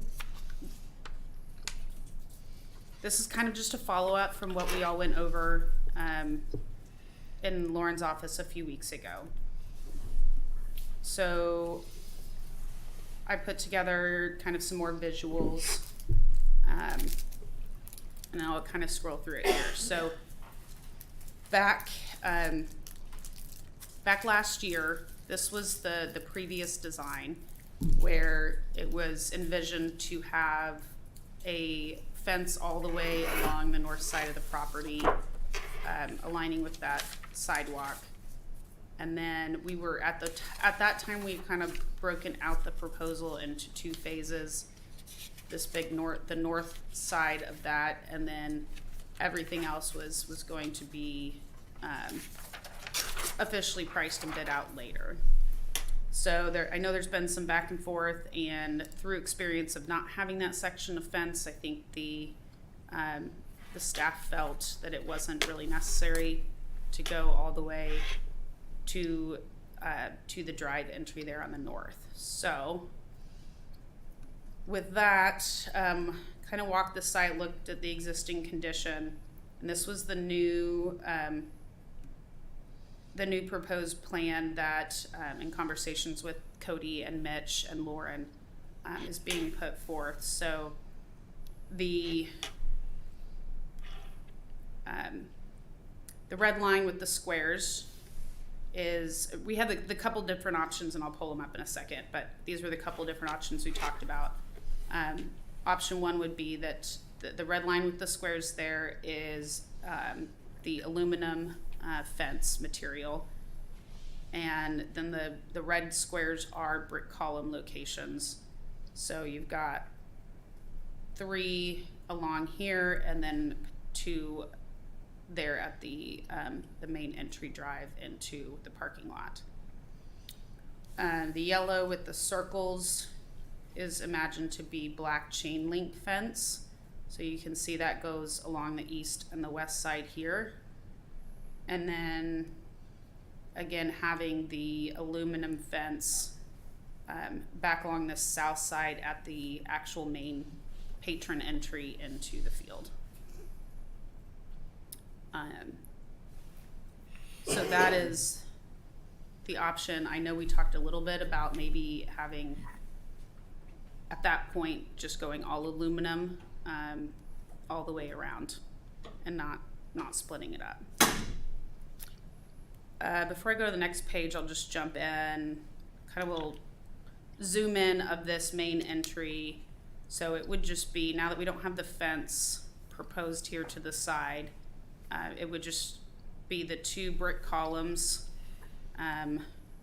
which are designed to look like this, a little Tungy T on it, which won't be black. And then just a little landscape bed along the sides here. So that's what that looks like. So kind of going down here, I just pulled up several different images because I know there were a lot of questions about, okay, well, what does that really look like? So these are aluminum fence images. This is down the road here. This is actually a 4-foot aluminum fence with, it'd be a similar column but brick instead of stone. We're proposing 6 foot, so it's kind of one example. This is one that Drew directed us to.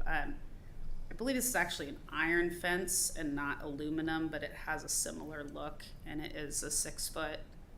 You can see kind of how we've got all the nice brick columns. So these are very similar to what is proposed for those columns, the column look.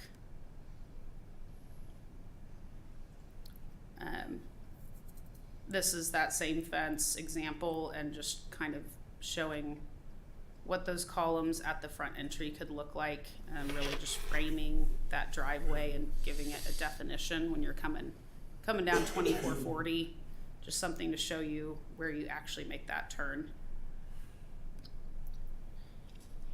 And this isn't as great because I couldn't get close, but this is just down the street again, is also an aluminum, 6-foot aluminum fence with some kind of further spaced out columns, which is what is shown in this example. So these are the kind of options and prices that shared with you all previously. Option 1, 1A, and 2, just different varying levels of aluminum fence versus, versus the black chain link. And then the price for the columns. These prices are based on some feedback we got from McCown Gordon's current subcontractors. These prices are about a year old. I didn't spend a ton of time trying to dig in and update them, but it gives you a general idea of how much those prices vary by option and the difference between the aluminum and chain link fence cost. So the ask tonight is to get some direction from the board on taking this out to get proper actual competitive pricing, and what options if the board wants to approve the options that the staff has put forward. What we don't want to do is to go out and ask them to price 5 different options, because you won't get a very competitive response. So ideally it'd be 2 options, all aluminum, or this much aluminum, this much chain link, or all chain link. Can you flip back to your picture? Absolutely.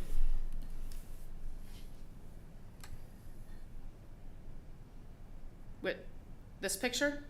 Yeah. Yeah.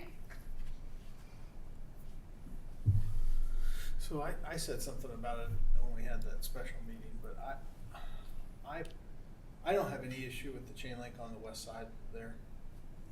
But I feel like that the place that would get the most visibility at not highway speeds is actually along Main Street there. And, maybe you don't want it right behind the bleachers, maybe you do, I don't know, but I think that's one of the areas that's most important to address on. If we're gonna dress anything up, I think that's where it is. So and at that point, maybe you say just do it, get a price for all aluminum or the west side being chain link. But I think that east side is the area that people see the most. People see it from Chieftain Park. People see it when they're driving by at 20 miles an hour, not 50 miles an hour.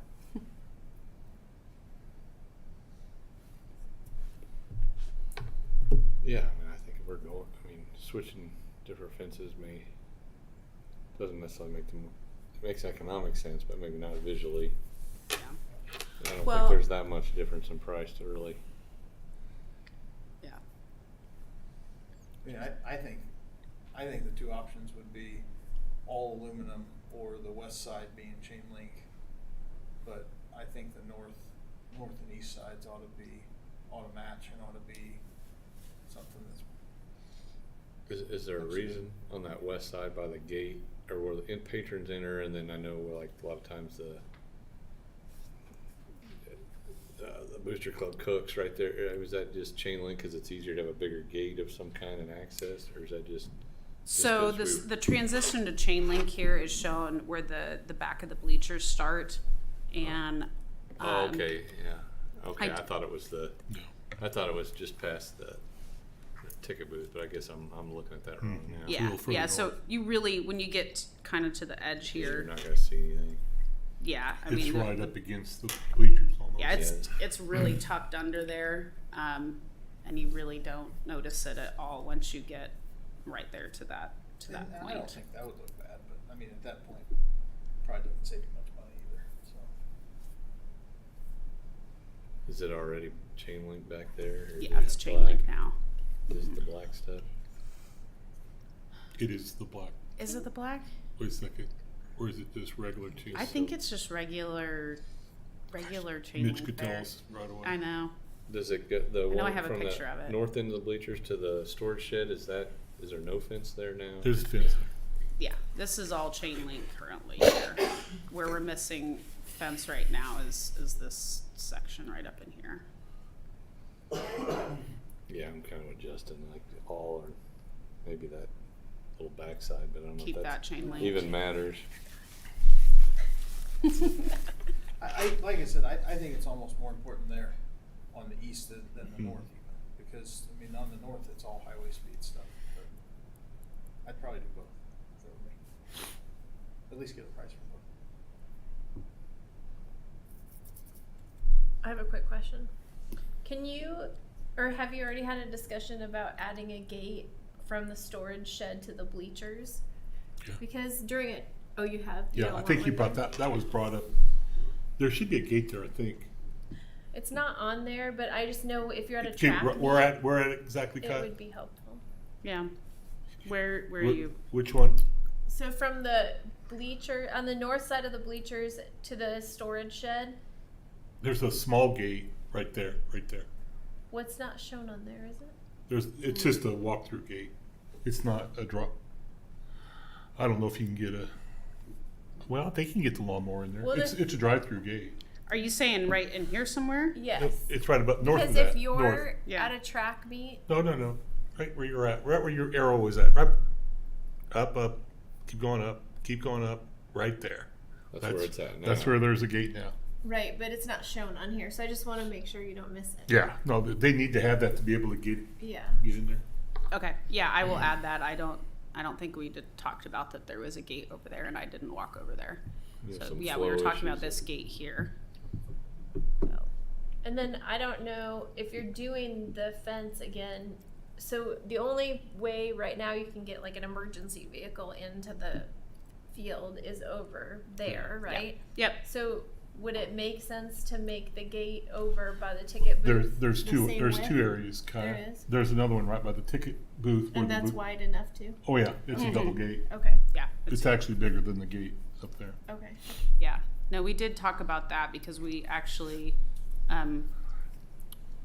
discussed, I don't know if you can see on the faint line here, but actually moving this fence line from where it is right now closer to the field a little bit so that that existing field sign there isn't covered up by the new gate.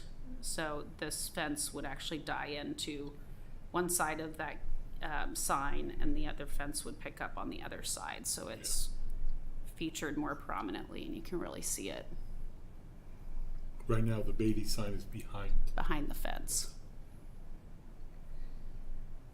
and the plan is to do some landscaping and get more lights on it. It's really a nice sign. Okay.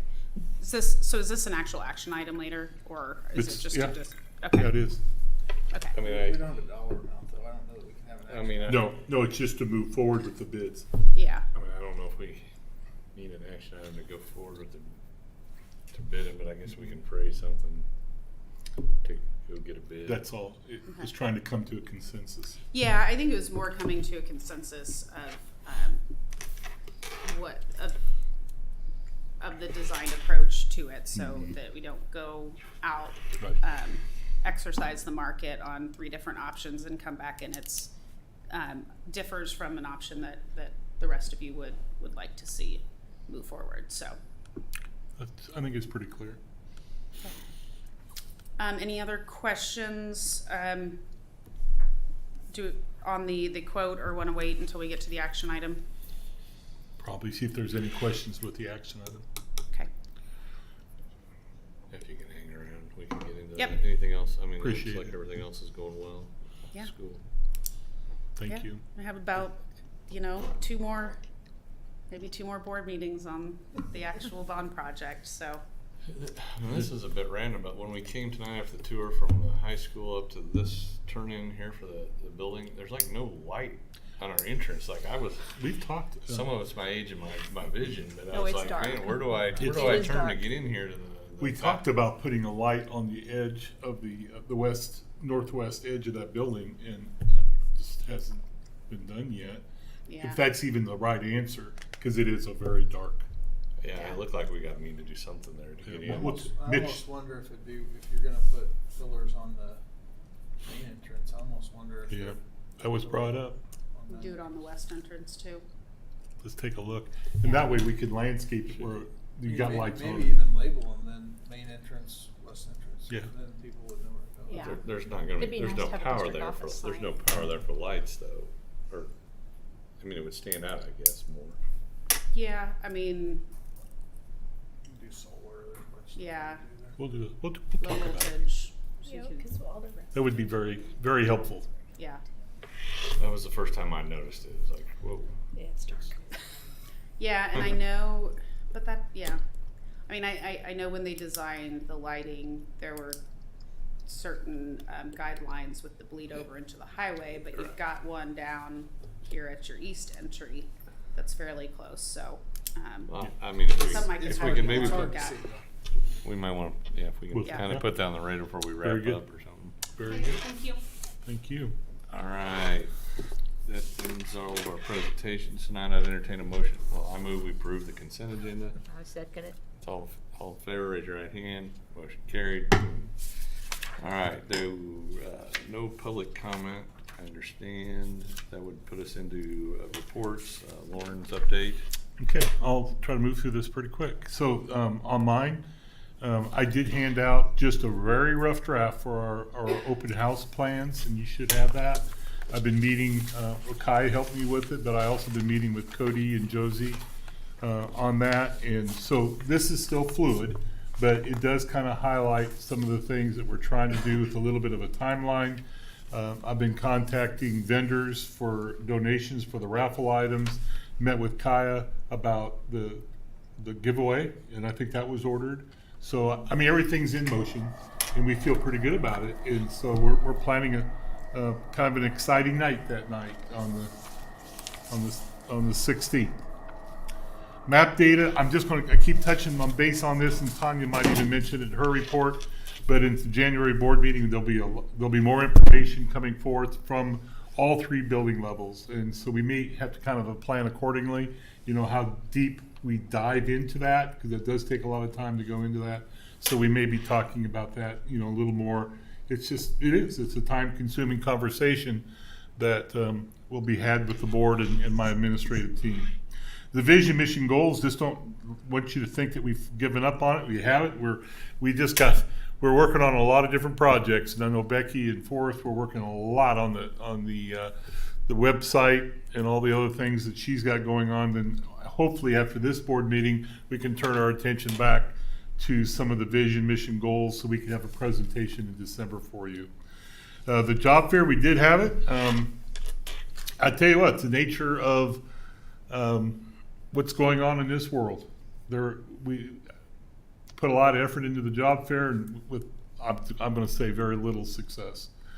People just aren't looking for jobs, I guess, or specific jobs, and there's high competition, currently, and I think that's another part of that. Our Veterans Day program we hosted last Thursday, and we probably had anywhere between 125 and maybe 140 veterans and family members there. And once again, we handed out 6 more quilts. But I think as importantly, the quilts are important because it means an awful lot to those veterans. But the other side of that is the music that we have at that is just phenomenal with the choir and the band. And, Mr. Gifford, Mr. Van Middles, Mr. Van, they just do a wonderful job with that. And so, yeah, a lot of good things going on there. And I did mention George Stewart is amazing. 100-year-old World War II veteran. If you haven't had a chance to meet him, I was impressed that, and he, I think they did a special for him a couple of weeks ago for his birthday. Yeah, Sean wrote about it. Was it the writers? What's that group? American Legion writers had a birthday party for him. Yeah, he's pretty impressive. A couple other things I just want to mention, just for timelines. I've been in contact with the people with the visitor fence bleachers, and he was here last month. And the timeline would be probably that we need to, just revisit this in December. And if we're going to approve it, we probably need to approve that the fence options at the January board meeting, because that way they can have the material and start on that project just as soon as track is over in May. And that would be so that's why there's no presentation tonight. And then of course the February, Aaron mentioned this, but the CTE renovation bid approval would be in February. And so Aaron's been working on timelines, to try to keep us all on track. So thank you. Hey, real quick on the map day stuff. Mhm. I think we need to be very careful to not short circuit conversation around that based on this meeting format. So either doing some work ahead of time, getting some opportunity to ask questions, Yep. or maybe even consider a Special special meeting. meeting for it, because I think it's important enough that we shouldn't, we shouldn't limit it to Right. 13 minutes, because that's what fits into this format. That's kind of why I mentioned it, but I know how important this is to the board, the community, parents, and everybody, that we need to give it due justice, and Yep. so. So it might be, this may just not be the right format for Yeah. it, or we need to do some pre-work or whatever, but it's at least something to think about. Yeah, appreciate The it. presentation will not just be map data. It's a whole lot of data that we're going to be presenting to our KISA outside visitation team and the ARC, which is the accreditation council that approves our accreditation. So it's a whole bunch of things, each building, special education district-wide, and they'll bring it all together. So it's not specifically targeted just for MAP. So it sounds like a special Sounds evening. more like a special meeting. Well, For- whatever the answer is, I just don't think that, ending the conversation to Right. fit this format is appropriate. And then I did hand this out for everybody to review. Mr. Bothwell asked me to, after we had our meeting a couple of weeks ago on capital outlay, just to kind of take another hard look at this, and I took into account what some of the board members mentioned, which was, we need to maybe look at not just the bus maintenance building, but TMS multipurpose, or the administrative center parking lot. And so I plugged those numbers in, and I talked to Aaron today, and let's just be up front. The parking lot is, with the cost of material, we're just not sure exactly. That could be higher than that 850. But I think it's cost of material and just how it gets designed. Yeah. In terms of curbing, guttering, and. Right. All that. And the information we used was from that drawing that DLR gave us on the curve over here, where it showed the parking lot, and it showed how we could plug in like the ball fields or the concession stand. That's the size area we used. And so that by doing that, what it does actually do is it shifts down some of the other projects that are capital projects, such as the TMS roof replacement. And so I just wanted you to see that. Is Becky plugged this into that other spreadsheet? No, Or because remains- she's been on vacation for a week, and so that's the second part of this. Is when she gets back, we'll get this all updated. And then, just for everyone on the board, Lauren and I did have a good meeting with Dustin Avey. Dustin about that. So, I think there's a lot of positives came out of that in terms of what our options are, and he's working on some data for us so we can pre-budgeting kind of for next year. Pre-budgeting, I think just good planning, for several years. So it's good. Thank you.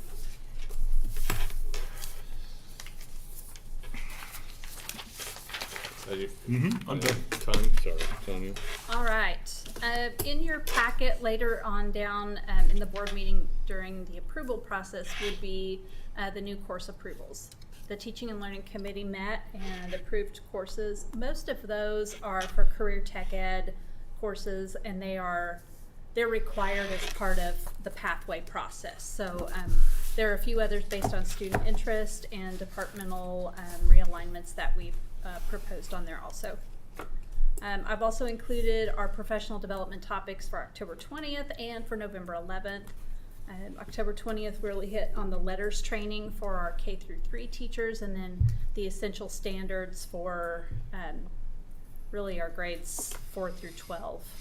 And we worked again on those essential standards on November 11th to further that work.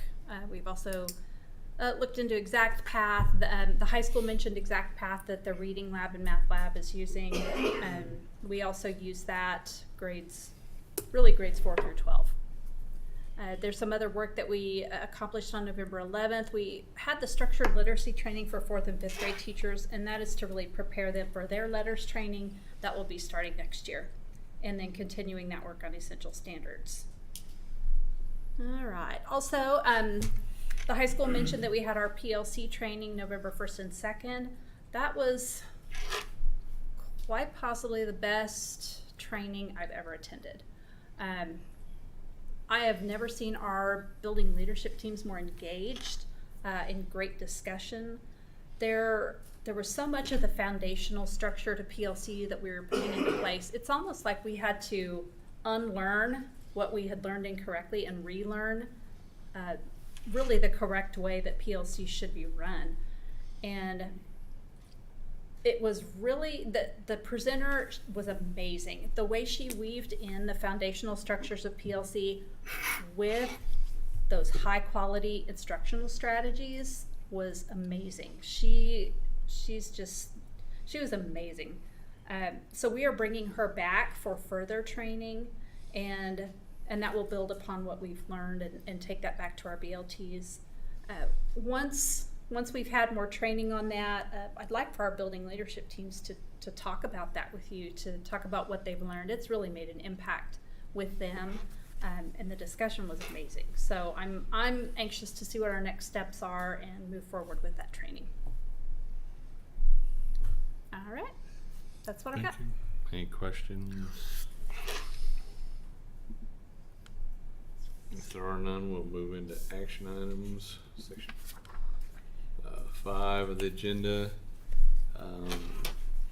Item 5.1, I don't know if you want to just kind of give a quick update on that. Yes, this, and for clarification, there was a bid on here for a zero-turn lawnmower. That is not part of this at all. Mitch was reaching out and getting bids for down the road, probably next spring. So that's the second part of that. But no, this is something that we feel as a necessity. Is we've increased the great amount of square footage of sidewalks and everything else that we're going to be using. So this definitely will get used. And there's the plan for phasing out the old John Deere. I don't know the exact name of it, but it's a front snow blade with a cab on it. But it's toward the end. The Auto Tech people have been working on it, and last I saw it, it was parked out there by the old concession stand. So I'm not sure it's even running, honestly. So this would be a pretty good upgrade for us, and it will be used by multiple purposes. I do want to say this. I did talk to Mr. Padfield about using this. He, not real sure where we're on that. He has really modified his own little John Deere to fit his needs. So, I mean, it works pretty good. But this could be used by the band. I talked to Mr. Van. They would greatly appreciate that opportunity for more than one group to use it. So this wouldn't be used for, I mean, what we want to use it for is snow removal and just not using it for the sprayer and chemicals and all that. So there is that option too. So, but anyway, I highly recommend that we move forward with this and upgrade our maintenance equipment here. And then that's a state bid. So Yes, this is a state bid. Yeah, that's the competitive Mm-hmm. bid. It's the same bidding we did on the Gator 3 years ago. I would have moved, we approve action item 5.1 with purchase of the John Deere Gator, excluding the zero-turn mower. Second. It's been moved and seconded. All in favor, raise your right hand. Motion approved. All right, 5.2, approval of the Tonganogie Rec Commission lease agreement. I mean, this has gone through multiple reviews and reads, and I believe the Rec Commission has already approved it. I don't know if there's really need for any other comment or thoughts, but anyone open the floor? I looked at it, looks straightforward to me. I mean, I looked at it a couple of times. So. Yeah, I know, and we separated off. I think this Yeah. there's been some good action and discussion. So I move we approve action item 5.2, contract with the Rec Commission regarding West Campus school properties. Second. It's been moved and seconded. All in favor, raise your right hand. All right, motion carried.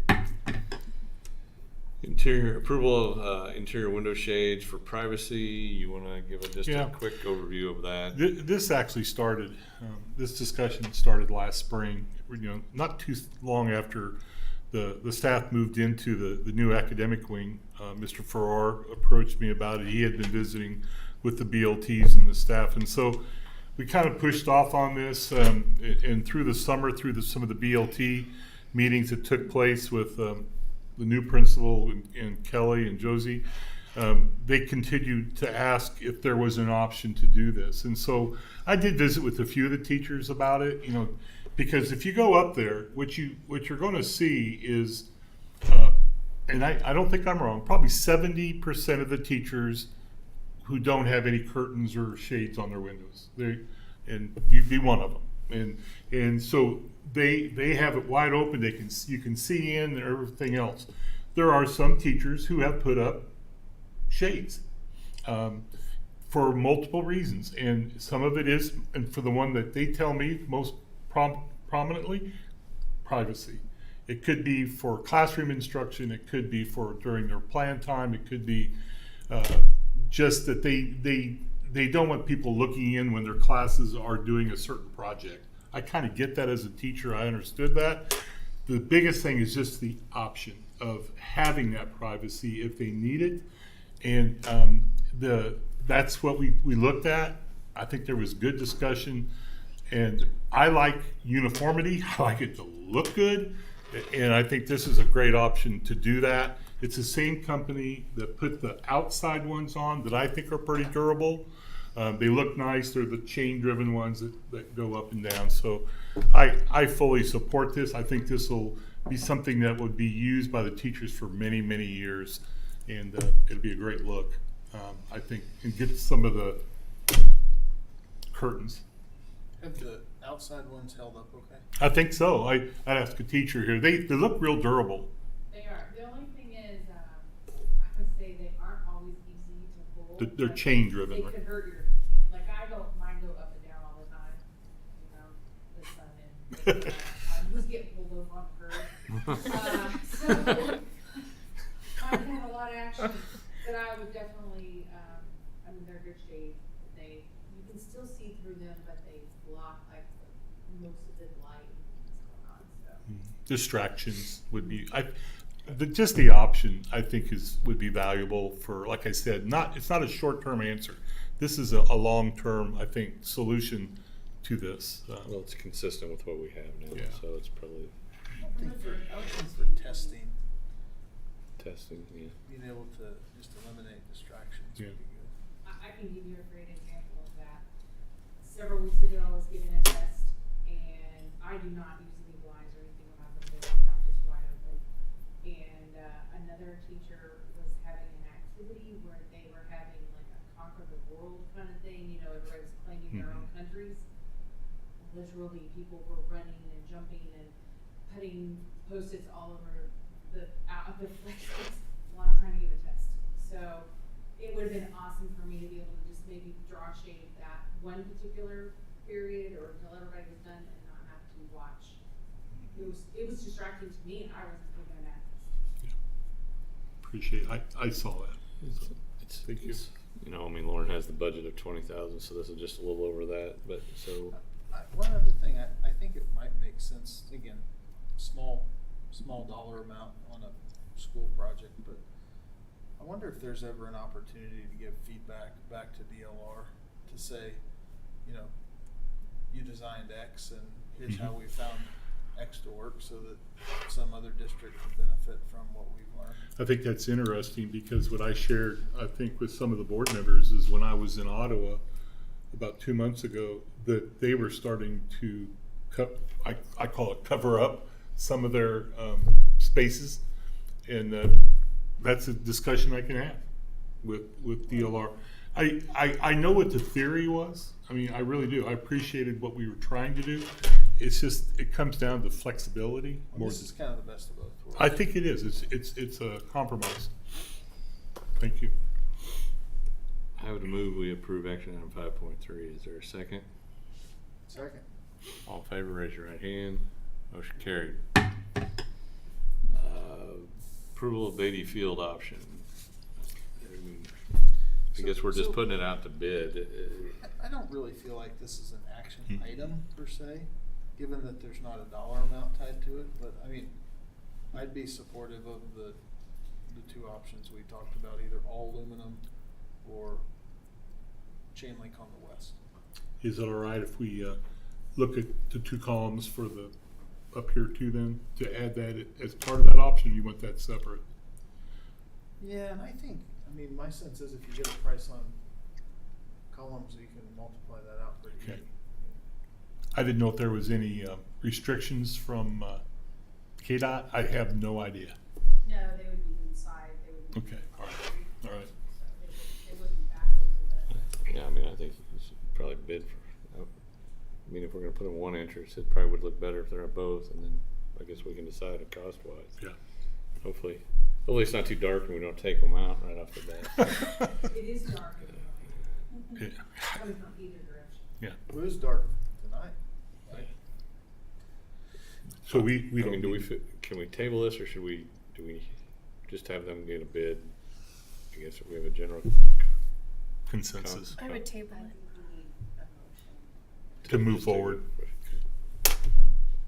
I guess I would move that we authorize Lauren and Esky and Associates to get us a bid on the two fence options we discussed, all aluminum, and then the west and with the pillars.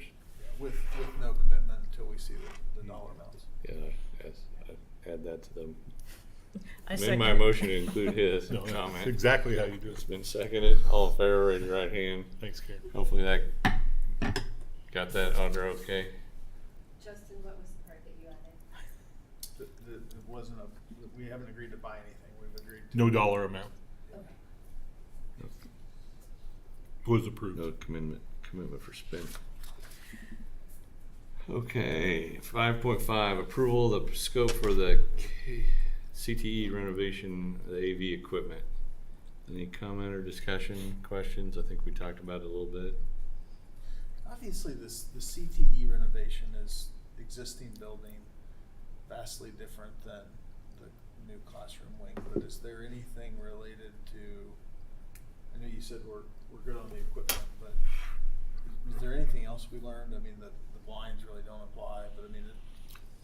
Well, the thing I learned was more about the welding area, and we've addressed most of the HVAC issues in there prior. Was there anything else, Aaron?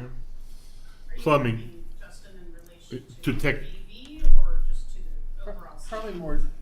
Probably AV specifically, since that's what we're putting dollars on, but in general, just making sure that we're not missing the opportunity to capture lessons learned. Yeah, I mean, I don't know if Forrest wants to weigh in at all, but, Forrest and Sandy and Casey, we sat down to revisit what was done in the high school. They did have to pick a little bit modified equipment because what had been done here, that specific model was outdated. But from a lessons learned perspective, I think there were some integration issues that are fixed now. Forrest, did you hear the whole question? No, I didn't think you Were did. there any lessons, were there any lessons learned from the short throw projector classroom setup in the learning center that we are not taking advantage of with this equipment? I know there were some specific integration issues and I mean, the stuff that we put in the rooms has been great. It's working really well. and that's what this is all, That's what we're doing in CTE. yeah, it's just really mimicking that same setup. Satisfy your question? Move we approve item 5.5. Is there a second? I second it. All in favor, raise your right hand. Motion carried. All right, 5.6, the course, new courses. How to move, we approve action item 5.6. Is there any discussion? Second? I second it. It's been moved and seconded. All in favor, raise your right hand. Motion carried. 5.7, approval of the network equipment purchase. I think Forrest explained that pretty well earlier. Plus, there's 100,000 of funds coming from other sources. So, I would move we approve action item 5.7. Second. Second. All in favor, raise your right hand. Motion carried. Thanks, Aaron. I do not believe we have any. Well, I have no reason for an executive session. I do. Okay. I actually have two small things. Okay. 10 minutes is all I need. Just the board and you. Yes, and then maybe we might call in Becky if we need to. Okay. Well, okay. I mean, is this personnel or what's the It would be, real estate? Or, yeah, real estate. okay, I guess is 5 minutes on that topic, and Yes. then Mhm. we'll call another one. Yep. I move we adjourn to executive session with Lauren in attendance for 5 minutes to discuss. I gotta find that one again. Preliminary discussions about acquisition of real estate. Is there a second? I second it. All in favor? All right, we'll adjourn for 5 minutes.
call the meeting back into session from executive session. There's no action from executive session. Upcoming dates, I think we've covered that. Stuff for next year. And the December meeting's gonna have several action items. With that, I would move that we adjourn. The meeting adjourned.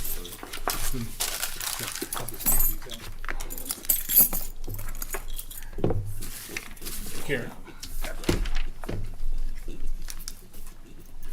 We'll discuss it. This is just information. Oh, okay. All right.